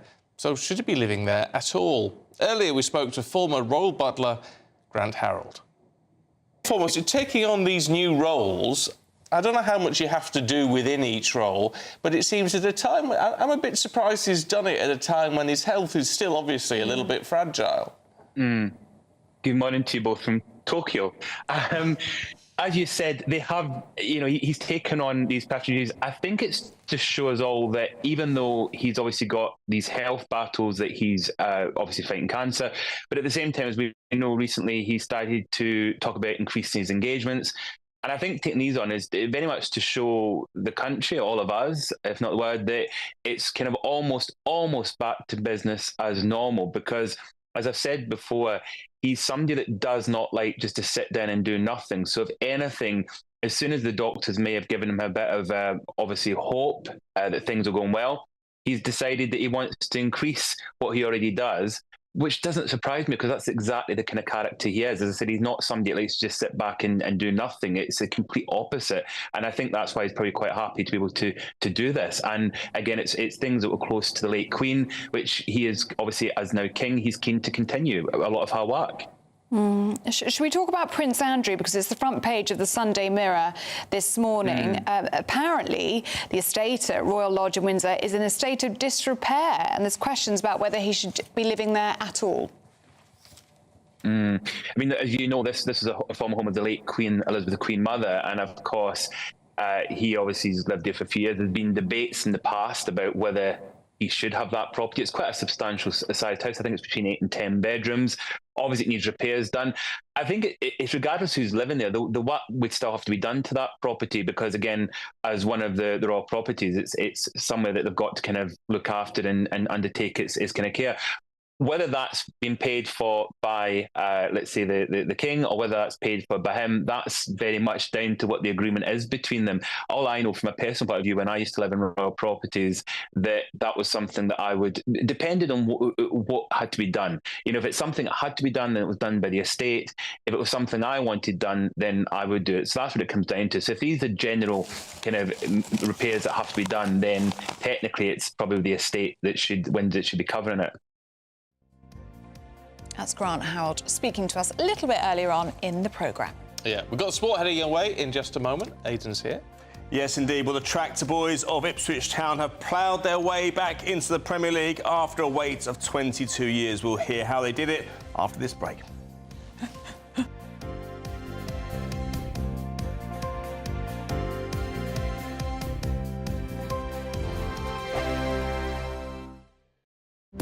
GB News is the home of free speech. We were created to champion it, and we deliver it day in, day out. Free speech allows us all to explore and debate openly the issues most important to us, our families, and of course, the British people. Having challenging conversations to enlighten each other. Which is why we hear all sides of the argument. We are the People's Channel. We will always stand by the freedom to express yourself. On TV, radio and online. This is GB News, Britain's news channel.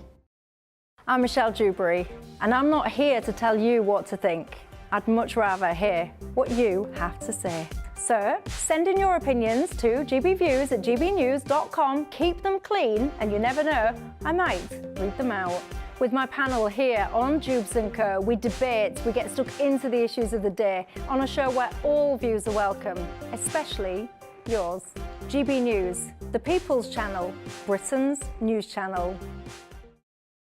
2024, a battleground year. The year the nation decides. As the parties gear up their campaigns for the next general election. Who will be left standing when the British people make one of the biggest decisions of their lives? Who will rise? And who will fall? Let's find out together. For every moment, the highs, the lows, the twists and turns. We'll be with you for every step of this journey. In 2024, GB News is Britain's election channel. I think the most exciting bit for me is talking to people. People who I think are ignored often by the major news channels. We're going to give news they want to hear. There's a voice there that needs to be heard. I think there's a chance here for a diversity of opinion to be expressed, which you don't find elsewhere. It's really exciting. We don't hold back. We're free to say how decisions that are taken here affect us all around the country. Only on GB News, the People's Channel, Britain's news channel. Sunday nights on GB News. From 6, Neil Oliver. At 7, it's Free Speech Nation with Andrew Doyle. At 9, Mark Dolan. And at 11, get set for the week ahead with headliners. Tomorrow's papers tonight. GB News, the People's Channel, Britain's news channel. Your weekend starts here with Friday Night Live with me, Mark Dolan, 8 till 9 on GB News. Big stories, big guests and big laughs as we get you ready for a cracking weekend. That's Friday Night Live with Mark Dolan. Fridays 8 till 9 on GB News. Bring your own drinks. The admission's free. every Sunday from 11. Join Michael Portillo. There'll be topical discussion, looking at the week before and the week to come. So kick back and relax at 11 a.m. on Sundays on GB News with me, Michael Portillo. GB News, the People's Channel, Britain's news channel.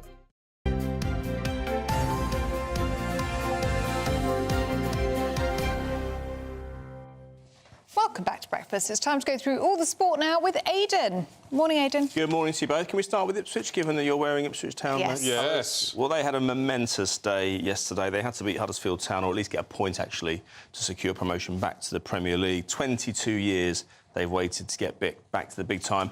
It's so tough when a club, even a decent club like Ipswich, one with a bit of history behind it, has been without parachute payments from the Premier League, from relegation in recent years, to try and rebuild your club and get it over the line against these juggernaut sides like Southampton, like Leeds, like Norwich, like Leicester City, who got promoted last week. But they've accomplished it, back-to-back promotions. This young lad at Ipswich, aged 37 years old, has accomplished something really special. He was a number 2 to Jose Mourinho at Manchester United, number 2 to Ole Gunnar Solskjaer. He's gone to Ipswich. He's kind of ploughed his own furrow if we're going to go down the tractor boys route. That's what I took me a while to come up with that one.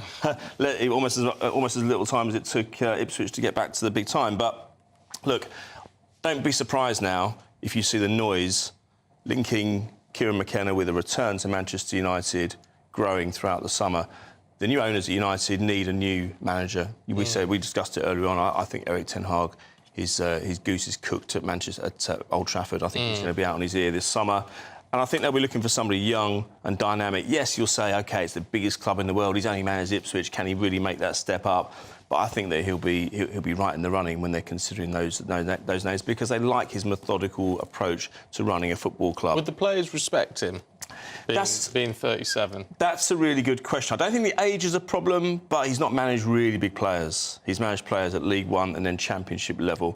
Often it's felt that British managers now have to earn their right to the Premier League by taking a club into it. Maybe he at least needs to give it 1 year in the Premier League. If he keeps Ipswich up and plays well and performs well over the next 12 months or so, then who knows, he could go absolutely anywhere, because that's going to be a tough job keeping them in the division next year. But you know what? If Man United come calling it any time in your life, you just have to go. It's as simple as that. Yeah. Should we talk about Leeds? Yes, why not? Yeah, well, they were the fall guys yesterday. They had to beat Southampton to have any chance of overhauling Ipswich, but it didn't matter in the end because Ipswich were obviously beat Huddersfield, who got relegated.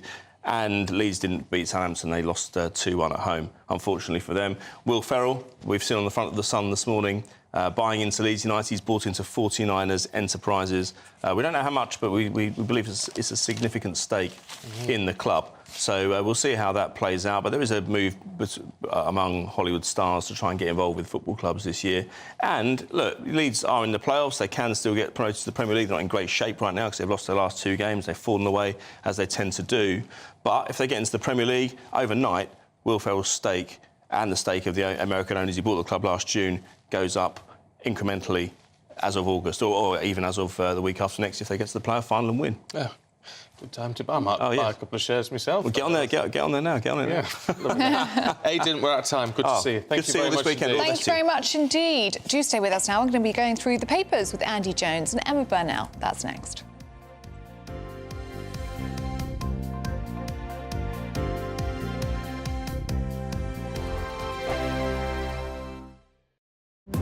GB News is the home of free speech. We were created to champion it, and we deliver it day in, day out. Free speech allows us all to explore and debate openly the issues most important to us, our families, and of course, the British people. Having challenging conversations to enlighten each other. Which is why we hear all sides of the argument. We are the People's Channel.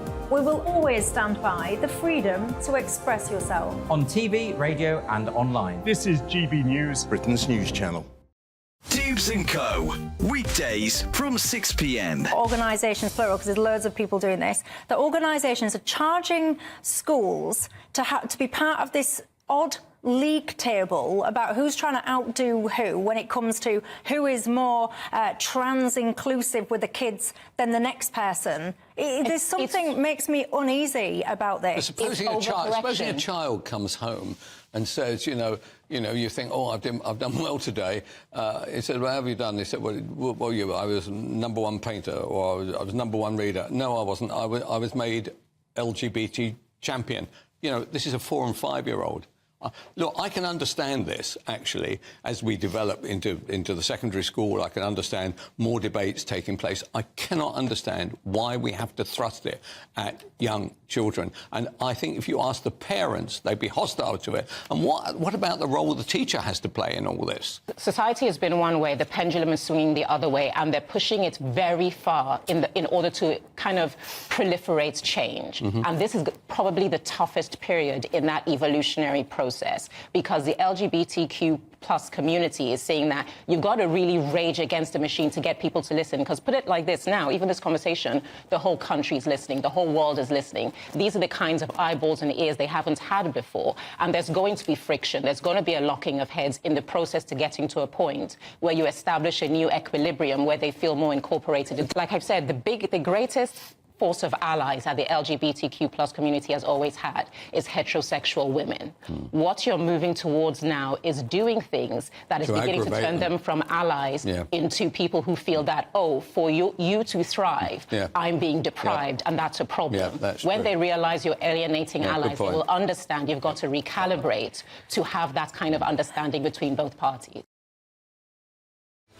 I'm Patrick Christie's. Every weeknight from 9, I bring you 2 hours of unmissable, explosive debate and headline-grabbing interviews. What impact has that had? We got death threats and the bomb threat and so on. Our job is to do what's in the best interest of our country. You made my argument for me. My guest and I tackle the issues that really matter with a sharp take on every story. I'm hearing it up and down the country. That was a beginning, not an end. Patrick Christie's tonight from 9 p.m. only on GB News, Britain's news channel.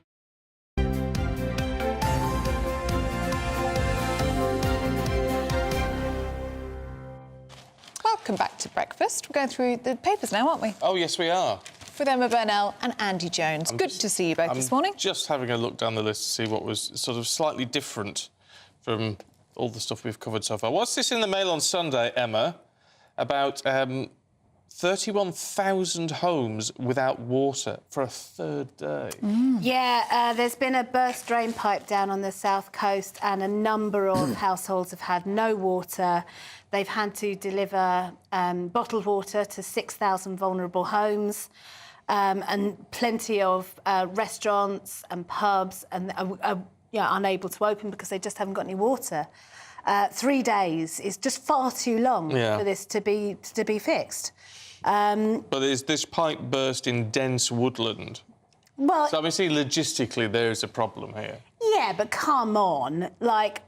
Maybe I could see that in the Amazon, but this is, dense woodland in England is not that far from a road. No, And the billions of pounds in income and the billions of pounds these companies are giving in dividends and bonuses could have been spent on, a bit of projection about how we will cope with a link in dense woodland. I mean, the only thing dense is the people that run these companies, as far as I'm concerned. I mean, we don't have any control over our electric here. We don't have any control over our water. We don't have any control over our utilities.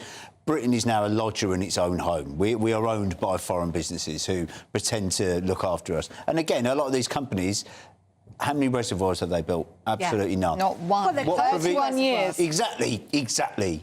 No provision for this kind of thing. Andy, tell us about this story in the Mail Online. This is about Hadrian's Wall.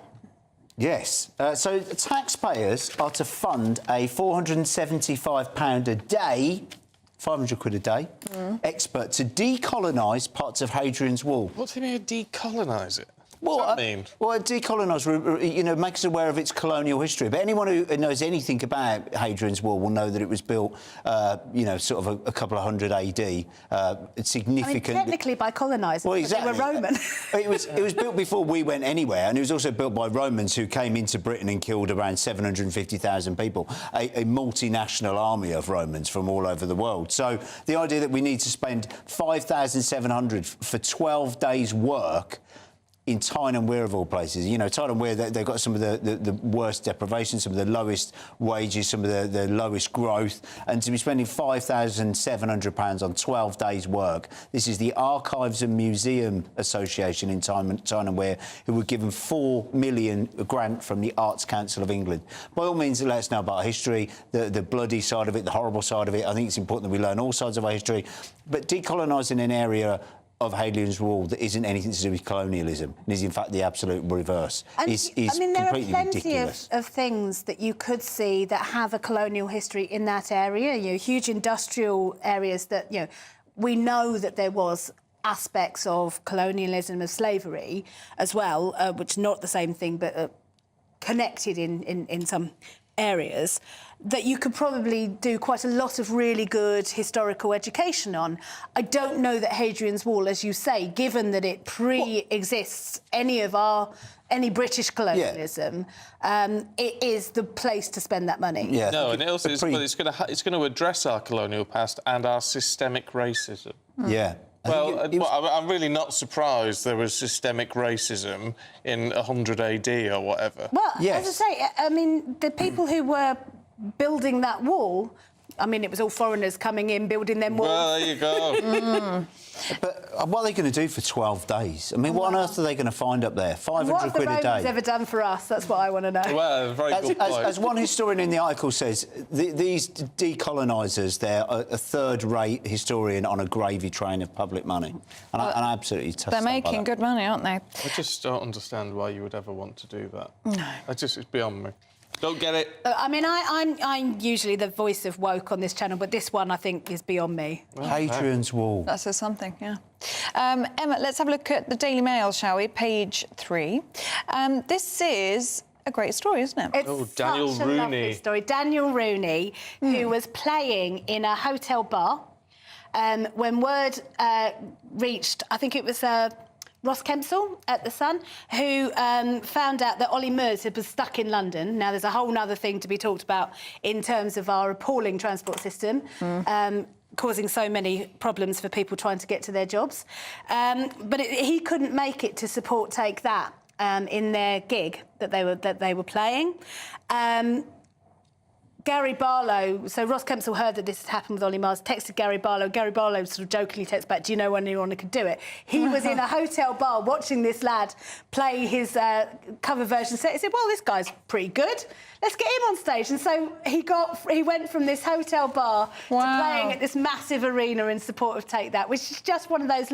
There's a film to be made about that, it's the stuff of dreams, isn't it? Absolutely. Wonderful story. Yeah. Fantastic. And Did he do all right? a huge Take That. Apparently the audience loved it. I'm a big Take That fan, have been since I was 16 years old. So and it's a bit unusual for me because I'm usually an indie kid. But, yeah, they got to me. So I think it's just another example of Take That being lovely. Yeah, and I bet they were so behind him as well. I mean, what a great story just to step up to the plate like that and save the show, really. Well, exactly. We've had all sorts of shows called off for all sorts of reasons around the country. The disaster at the Co-op Live. Take That they were meant to be at the Co-op and they pulled it in. How they got another venue... Well, impressive to get another venue on that short notice. Obviously, someone was in between acts, but thank goodness they were for the Take That fans. Yeah. Yeah, wow, goodness. good on them. I think that's really nice. I hope he does really well.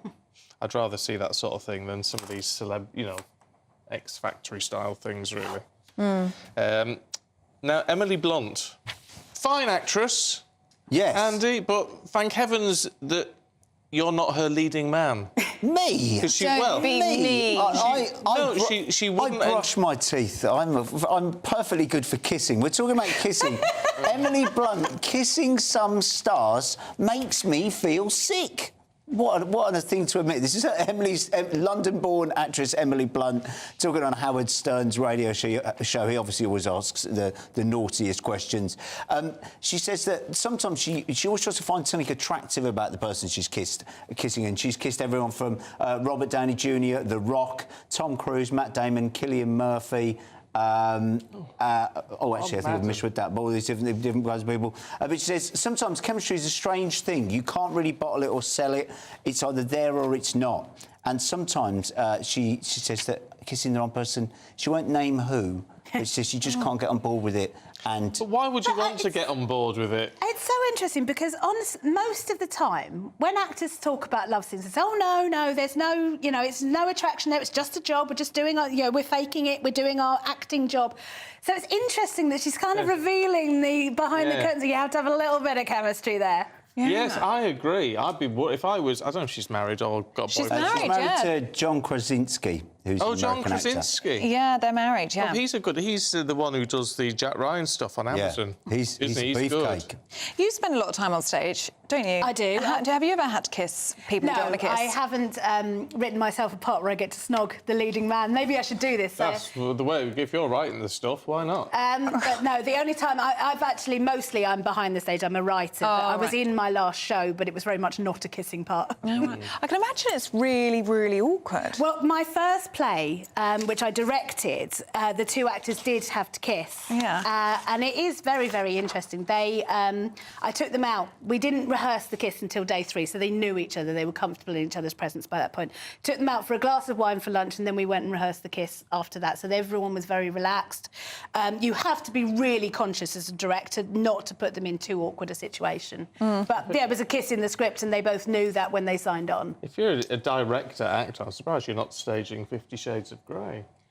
You can't put that on stage. Put that on and enjoy yourself. I've read 50 Shades of Grey. It's very badly written. If you're interested, Emily Blunt says she's such a great actress, she can now create chemistry with anything. Does she now kiss anyone? Even a water bottle. There's a boast. Even a water bottle. So it gives me hope. She says she can create chemistry, because she's an actress, with almost anything. She can make herself believe it. And so it gives me a I mean, it's not that hard. It's not like any of the guys that she's kissing are, mingers. I mean, they're all bloody Hollywood actors. They've got a little bit of something about them. Yeah. All those people I said she'd kissed earlier, they're just listed as her friends, but I'm sure she has actually kissed lots of famous and attractive It must people. be so interesting as an actress turning up to something like the Oscars and you've kissed all the men in the room. And you're there with your husband. Yeah. I know they're actresses, that's part of their job. I mean, I've been to parties like that, but... That's a whole nother story. Right, you two, thank you very much indeed. It's been good to see you this morning. Yes, really good to see you. Yep. I could never do that. Couldn't What, really kiss all the actors in Hollywood? I don't think it's in your job description, so I think you're going to be all right. Should we look at the weather with Catherine? Looks like things are heating up. Boxed boilers, sponsors of weather on GB News.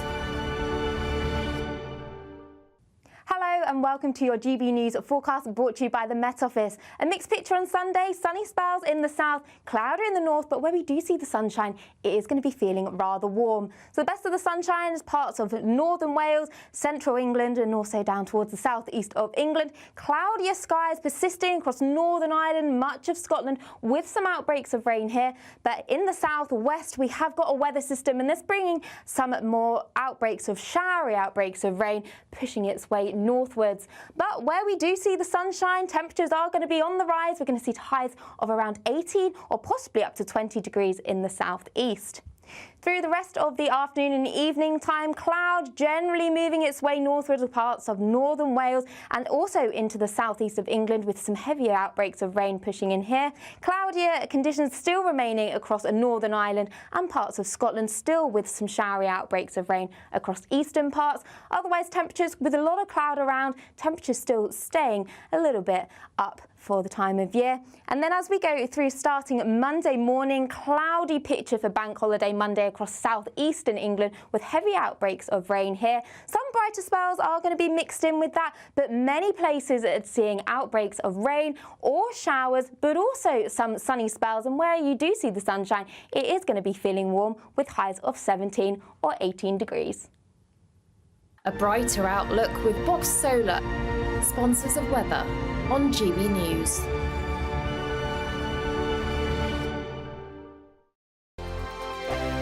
The next Great British Giveaway winner could be you, with a massive £20,000 in tax-free cash to be won. Imagine how you'd react getting that winning call from us. Hi, my name's Phil Cox and I won the Great British Giveaway. I'd say why not? What is it? The price of a text and £2 to enter. And if I can win it, anybody can win it. And they're going to get even more money this time round, so why wouldn't you go in the draw? For another chance to win £20,000 in tax-free cash, Text PRIZE to 63232. Text costs £2 plus 1 standard network rate message. Or post your name and number to GB05 PO Box 8690 Derby DE1 9TT. UK only. Entrance must be 18 or over. Lines close at 5 p.m. on the 31st of May. Full terms and privacy notice at gbnews.com/win. Please check the closing time if listening or watching on demand. Good luck. Sir Jacob Rees-Mogg's State of the Nation, Monday to Thursday from 8 p.m. The International Monetary Fund has estimated that Russia will outgrow all advanced economies in 2024. This is in spite of all the sanctions the West has imposed on Russia, in spite of its removal of the SWIFT banking system, in spite of the fact that Germany has almost entirely weaned itself off Russian gas, and in spite of the 50,000 soldiers who have died and the endless resources it has poured into the Ukraine war. So, what are we missing here? Why is Russia going to grow more than the rest of us? Well, it's simple. Russia is willing to make use of its own energy resources to provide abundant supply to its citizens. Increased supply means lower prices, and cheap energy is inextricably linked to economic growth. But since 2008, the United States has grown at twice the rate of the United Kingdom. The big difference is that America has much lower energy prices, while the UK insists on masochistic green policies. But it's no surprise that the Green fanatics in the Scottish government, where they know how to be fanatics, have had to backtrack on their flagship greenhouse gas reduction target.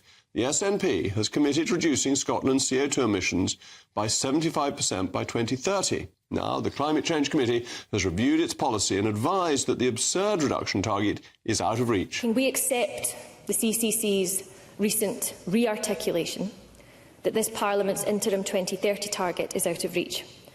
We must now act to chart a course to 2045. It is time to recognise the truth that net zero by 2050 is unrealistic and unaffordable. It's time we rid ourselves of this foolish and costly idea that will simply make people cold and poor. We need to prioritise cheap energy for Britain's consumers and for companies, for industry, enabling economic growth that will benefit us all.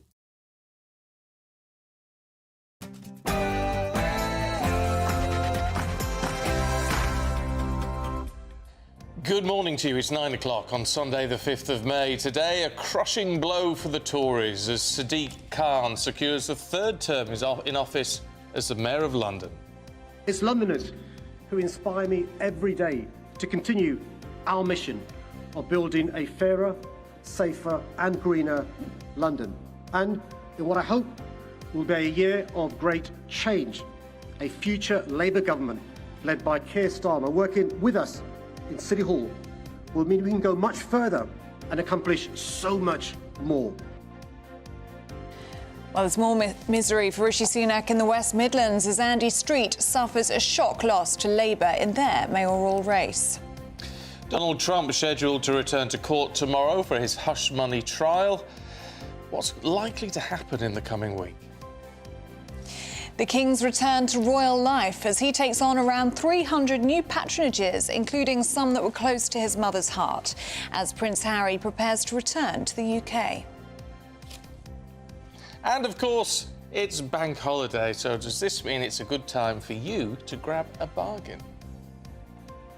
The mixed picture for the rest of the bank holiday weekend, with sunny spells for some, but also some outbreaks of rain and also some showers. I'll have all the details coming up soon. Morning to you. I'm Stephen Dixon. And I'm Ellie Costello, and this is Breakfast on GB News.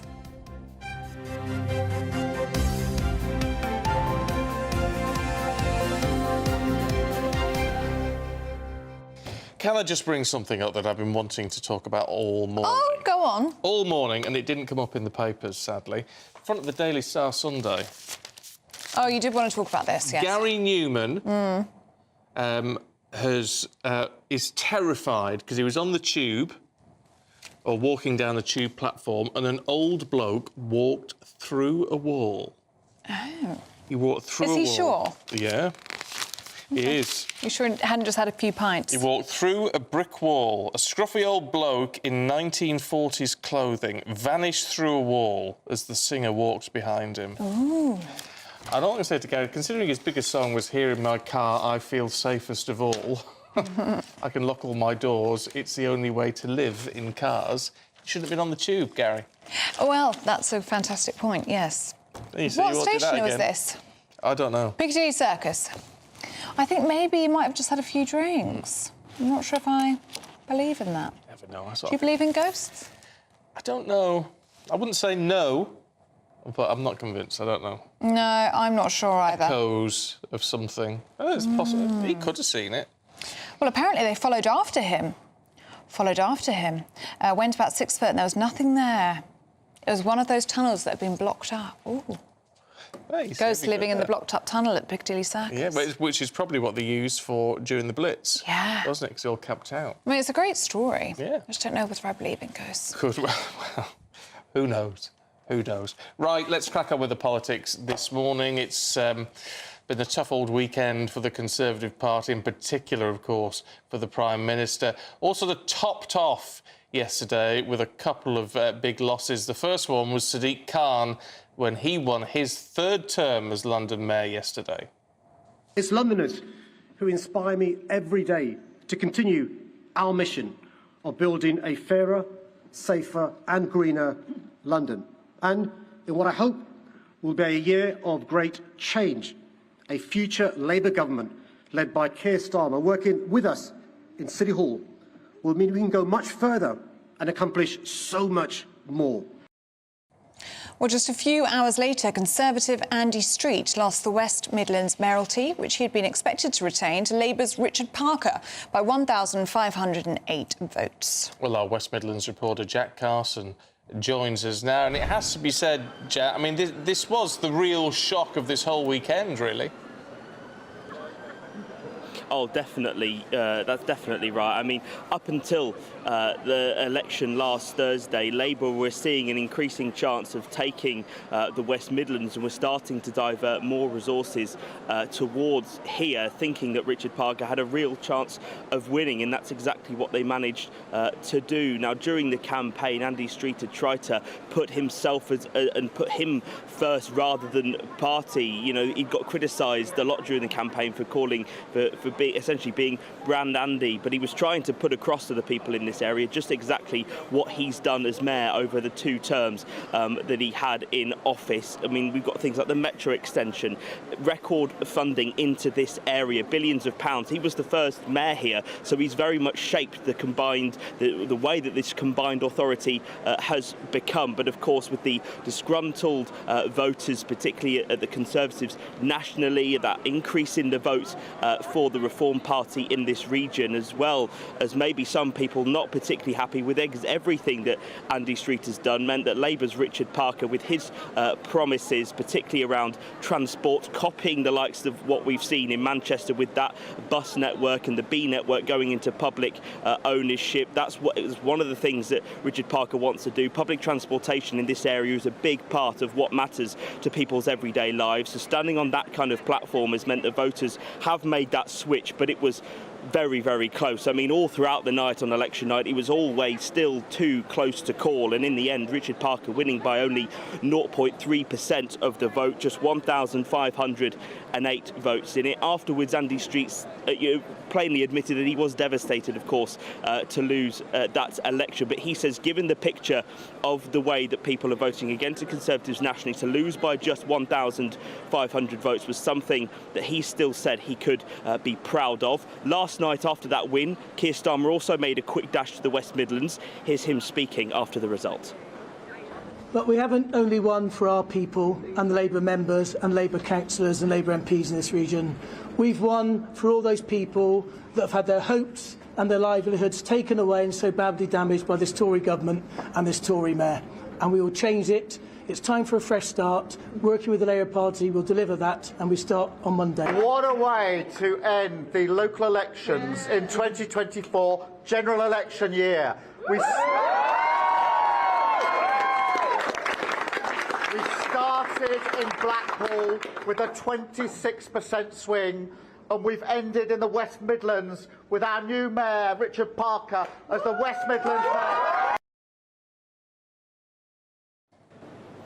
Well, of course, there were so many nuances to this election as well. I mean, Andy Street almost quit the Conservatives back at the Conservative Party conference because, of course, of HS2 and the plan to scrap that second leg. He'd already been working on a plan with Andy Burnham in Greater Manchester to try and revitalise that line with private investment. What is the future of that? We're still unsure. Now, there were some people that told Andy Street after, of course, the second leg of HS2 was cancelled that if he'd run it, he should run as an independent, and perhaps if he had run it as an independent without that Conservative party behind him, he might well have retained this seat. But also a fact, of course, here in Birmingham, Labour-run Birmingham City Council declared bankruptcy over the last year, and really the vote here and the vote share in Birmingham probably didn't switch and swing as much as maybe the Conservatives thought it might do. Still, a lot of people still putting trust in Labour here, but also as well, interesting from the outcome of this election that the independent Yaqub here, particularly in Birmingham, took 20% of the vote, tens of thousands of votes across the region, still playing trouble really for Labour on that idea of Gaza and Israel and Palestine and that issue. Of course, a lot of Muslim communities in and around the Greater Authority that decided to take away their vote from Labour. That still wasn't enough, which were the concerns from Labour. That might be enough, that taking away those votes might be enough to not give them a chance. They've managed to survive that baton, and Richard Parker will now be the next mayor of the West Midlands. Okay, Jack, for now, thanks very much indeed. Well, coming up at 9:30 is the Camilla Tominey Show, and she joins us now. Good to see you this morning, Camilla. We just heard from Jack Carson there, didn't we, about the shock result of the weekend, really, in the West Midlands. It has been a really tough weekend for the Tories, and questions now about whether Rishi Sunak can cling on. I'm sure this is something you're going to be discussing in your programme. Absolutely. Well, I'll be speaking to the Transport Secretary, Mark Harper, who's got the hospital pass this morning of doing a broadcast round after the worst local election results in 40 years. Funnily enough, people aren't necessarily talking about Rishi Sunak standing down. I don't think there is going to be that leadership challenge. Got Suella Braverman writing in the Sunday Telegraph this morning that this isn't the time to replace the Prime Minister. But I think massive questions being asked of Richard Polden, the party chairman, who has presided over this. I think there's criticisms of the way that the Conservative Party have handled the mayoral race in London. We had Paul Scully, a Tory MP, saying that basically CCHQ were lacklustre in their support of Susan Hall, and that's been responsible for her defeat there. Andy Street, very well liked, very popular politician, obviously associated as well with his past at the helm of John Lewis. I mean, that's a real blow, and it begs questions of where the party goes next. You've got Andy Street sort of suggesting that they must adopt a very moderate platform and not kowtow to the sort of reform pressures placed upon them. But if you look at the reform vote and how much it's eating into the Conservative vote, and we know that people watching and listening to this programme are increasingly saying that they'd rather vote for reform than the Tories as they currently stand. I'm going to be asking Mark Harper, what is Rishi Sunak actually going to do to give a positive offering to people who are thinking to themselves they can't bear voting Tory, or actually, and we've seen this with the very low turnout, they can't even be bothered to vote at all? Yeah, in terms of a general election, what do you think? I mean, realistically, what do you think this does? We're getting a mixed bag of views, Camilla, from people saying, look, this means he needs to wait and things could only get better, sort of thing. Or the other half saying, actually, let's get on with it now. It can't get any worse. I think it would be disastrous for them to call a general election now, even though when you translate what's happened in the locals to the national picture, it looks as if Labour can't form a majority. They haven't got enough. But then that heralds in the prospect of doing deals with the Lib Dems, even the SNP. Labour will say, and I've got Pat McFadden coming on the show, and he's the man masterminding Labour's general election campaign. He'll say, well, we're not counting Scotland, and that changes the picture entirely. I think it would be complete folly right now for Rishi Sunak to call general election. I'd expect it to happen in October or November. Funny enough, Kwasi Kwarteng, the former Chancellor, made a really good point about the idea of a November election. That could actually go against the Conservatives because it's coming at the same time as Trump versus versus Biden in America. And then there's the Farage factor to consider. If Trump is giving Farage a load of publicity in his own campaign because of their very close relationship, that could then embolden reform even more in the face of the Tories. So it's very, very difficult. I'd suggest that October might be the best time to go. But let's be honest. I mean, the picture this morning is dire. Rishi Sunak, despite everything, and even having a quite good week last week with the whole standing off of the Irish over the migrant crisis, he had quite a good week. It looks as if Rwanda might be already proving to be a deterrent, and yet his 5-point plan hasn't moved the dial at all. So I'll be asking Harper, and I'm also speaking to Theresa Villiers and Robert Buckland, 2 MPs on sort of different sides of the party. What must the Tories do to win back the electorate? Because at the moment they're facing a very catastrophic defeat. Party with a plan is what we keep being told, Camilla. Well, the plan ain't working. Yeah, well, I think some people may agree with you on that one. All right, Camilla, we'll see you a little bit later on. Thank you. Oh, dear, my voice is going. Yeah, get the tea down. It's the stress of this morning. I know. There's a lot to unpack, isn't there? And it looks like a really good programme coming up with Camilla at 9:30, so don't miss that. Now, summer is just around the corner, and we want to make it sizzle for you, don't we? We do. With an incredible £20,000 Get This Tea up for grabs in our latest Great British Giveaway. It's our biggest cash prize to date, and it could all be yours. Here's how you could be a winner. The next Great British Giveaway winner could be you, with a massive £20,000 in tax-free cash to be won. Imagine how you'd react getting that winning call from us. Hi, my name's Phil Cox, and I won the Great British Giveaway. I'd say, why not? What is it? The price of a text and £2 to enter. And if I can win it, anybody can win it. And they're going to get even more money this time round, so why wouldn't you go in the draw? For another chance to win £20,000 in tax-free cash, text WIN to 63232. Text costs £2 plus 1 standard network rate message. Or post your name and number to GB05, PO Box 8690, Derby DE1 9TT. UK only. Entrance must be 18 or over. Lines close at 5 p.m. on the 31st of May. Full terms and privacy notice at gbnews.com/win. Please check the closing time if listening or watching on demand. Good luck. Yeah, best of luck to you on that one. Now, the other side of the pond, and Donald Trump's hush money trial enters its 3rd week in New York tomorrow. I'm going to sound good when we're back on air tomorrow morning. Oh, dear. At this rate, dear me. Needs to rest up. Well, the former president is accused of falsifying business records over hush money payments made to the adult actress Stormy Daniels to cover up their alleged affair. He, of course, has denied all wrongdoing. Well, earlier this morning, we spoke to Professor Scott Lucas at UCL in London. The drama has been that Trump has been fined $9,000 because he continues to insult the proceedings, insulting the judge, insulting the prosecutors, insulting the judge's family, the judge's clerk. But it's been really important these 2 weeks in terms of setting up where we go with the substance of this trial, which, of course, is about falsifying business records as part of an interference in the 2016 election.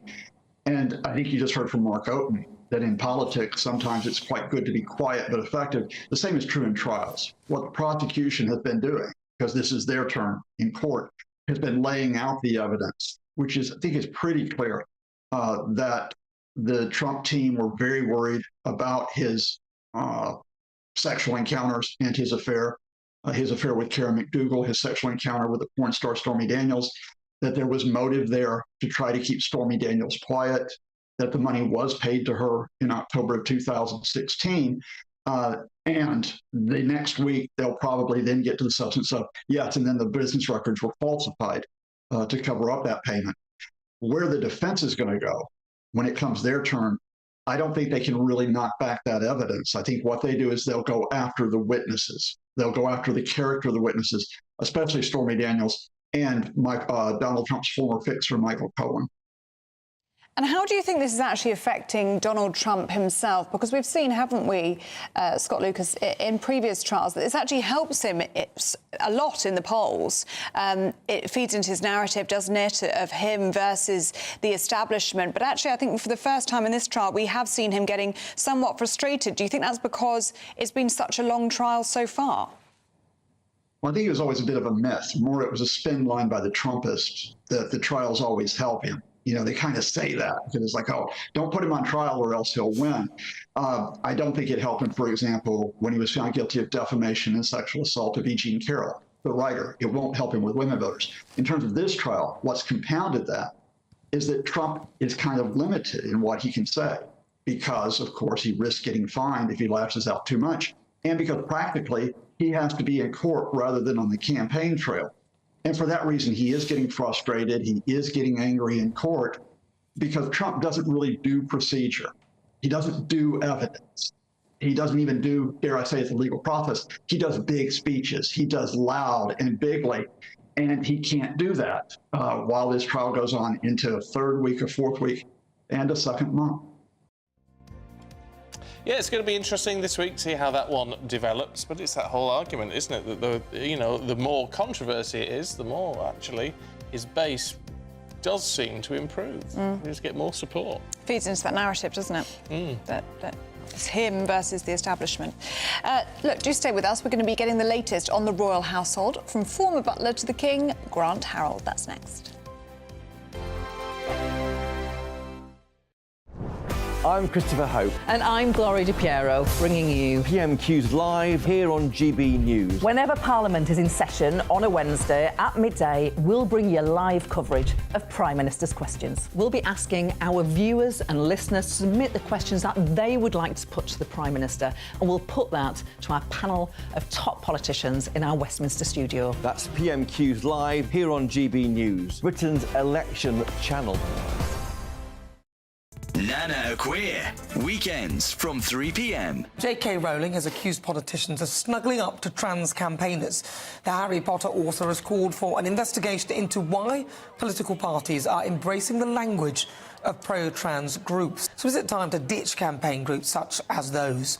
Well, welcome again to my clashers, former Labour Party advisor Matthew Laza, and also businessman and activist Adam Brooks. I think the Cass report is really welcome. I think there's been a huge amount of agreement, including from some trans rights campaigners, that there's an awful lot of good in the Cass report. I think that I'm more concerned about mermaids, which is currently under a Charity Commission investigation, and some of the reports, if they're to be believed, like sending out chest binders, are more alarming. I think on Stonewall, which has done such great work over the past 30 years on LGBT rights. It said 2-year-olds could be trans. Now, that is one of the most horrifying things I read today. Actually, J.K. Rowling tweeted that out there. To say that a 2-year-old can think that they can be another gender when my 4-year-old still thinks she's Elsa on some days.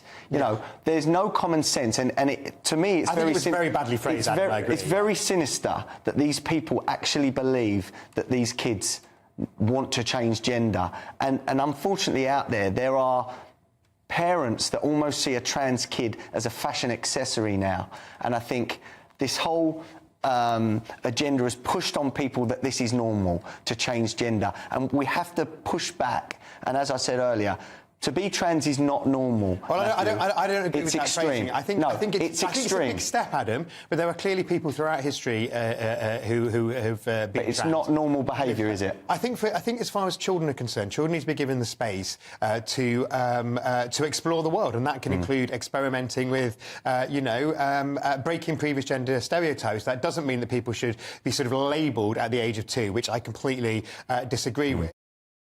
If you want your news to be straight talking... This is a nightmare for the Conservatives again. Down to earth. It's not just Nottingham where this is happening, is it? And most importantly, honest. Hard-working, middle-class taxpayers, they'll get their book thrown at them. Then catch me, Martin Daubney, Monday to Friday, 3 till 6 p.m. on GB News, Britain's news channel. I'm Jacob Rees-Mogg, and this is GB News, Britain's news channel.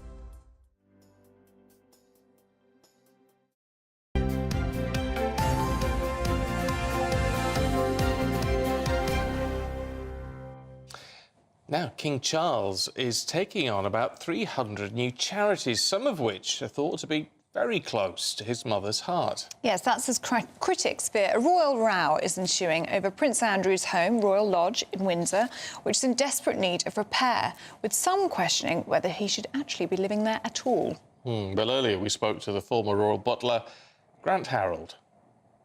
they have, he's taken on these patronages. I think it's just shows all that even though he's obviously got these health battles that he's obviously fighting cancer, but at the same time, as we know recently, he started to talk about increasing his engagements. And I think taking these on is very much to show the country, all of us, if not the world, that it's kind of almost back to business as normal. Because, as I've said before, he's somebody that does not like just to sit down and do nothing. So if anything, as soon as the doctors may have given him a bit of, obviously, hope that things are going well, he's decided that he wants to increase what he already does, which doesn't surprise me because that's exactly the kind of character he is. As I said, he's not somebody that likes to just sit back and do nothing. It's a complete opposite.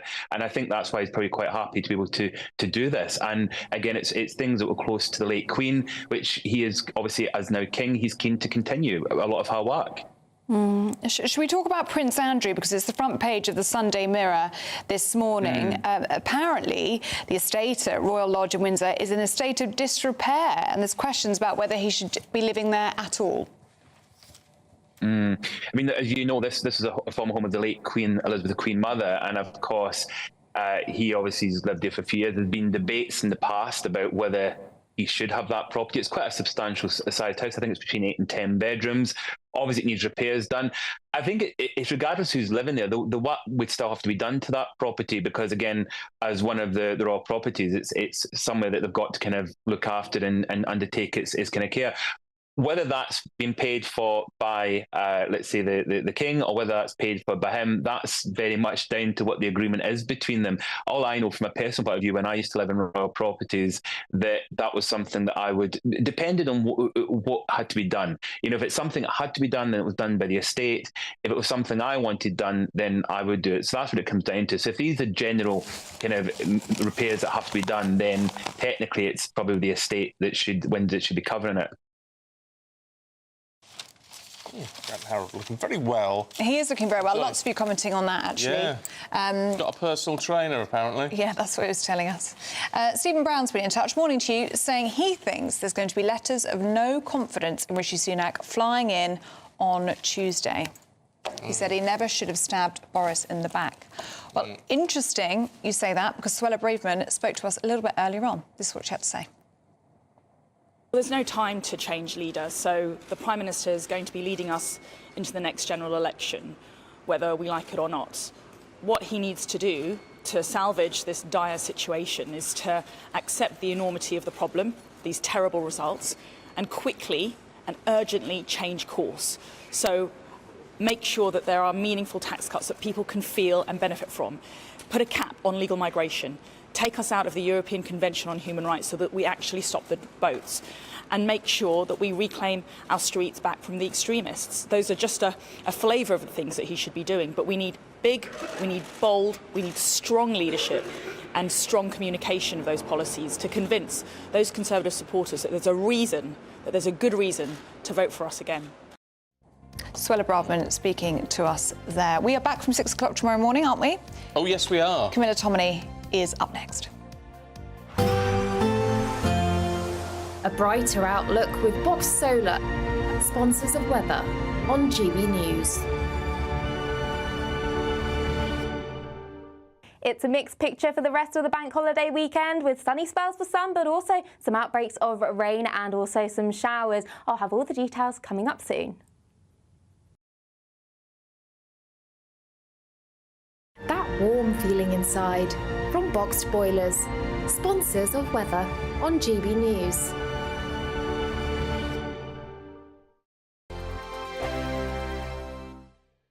Join me, Camilla Tominey, every Sunday at 9:30 when I'll be interviewing the key players in British politics and taking them to task. This report basically says that he's not fit to stand trial. With an upcoming election looming over Westminster, now is the time for clear, honest answers. I agree. And that's precisely what I'll get. Is he indecisive? Incompetent? That's the Camilla Tominey Show at 9:30 every Sunday on GB News, the People's Channel, Britain's election channel. I'm Michelle Dewberry, and I'm not here to tell you what to think. I'd much rather hear what you have to say. So send in your opinions to gbviews@gbnews.com. Keep them clean, and you never know, I might read them out. With my panel here on Jubes & Co, we debate, we get stuck into the issues of the day on a show where all views are welcome, especially yours. GB News, the People's Channel, Britain's news channel. Martin Daubney, weekdays from 3 p.m. Now, American actress Melissa McCarthy has spoken out in defence of her best friend Meghan Markle, calling her an inspiring woman suffering hate for getting on with her life. And the Duchess of Sussex has faced widespread criticism after she sent 50 friends and influencers gift-wrapped jam jars to celebrate the launch of the first product of a new brand, American Riviera Orchard. Well, let's speak now to a great friend of the show, the former BBC Royal correspondent and a man who likes his jam, Michael Cole. Michael, the absurdity continues. What's the latest? Yeah, good afternoon, Martin. Yeah, the plot thickens even as the jam sets. This has become a major story. Even the great Financial Times took an interest at the weekend, helpfully pointing out that you can get a jar of Dutchy organic strawberry jam for £2.80.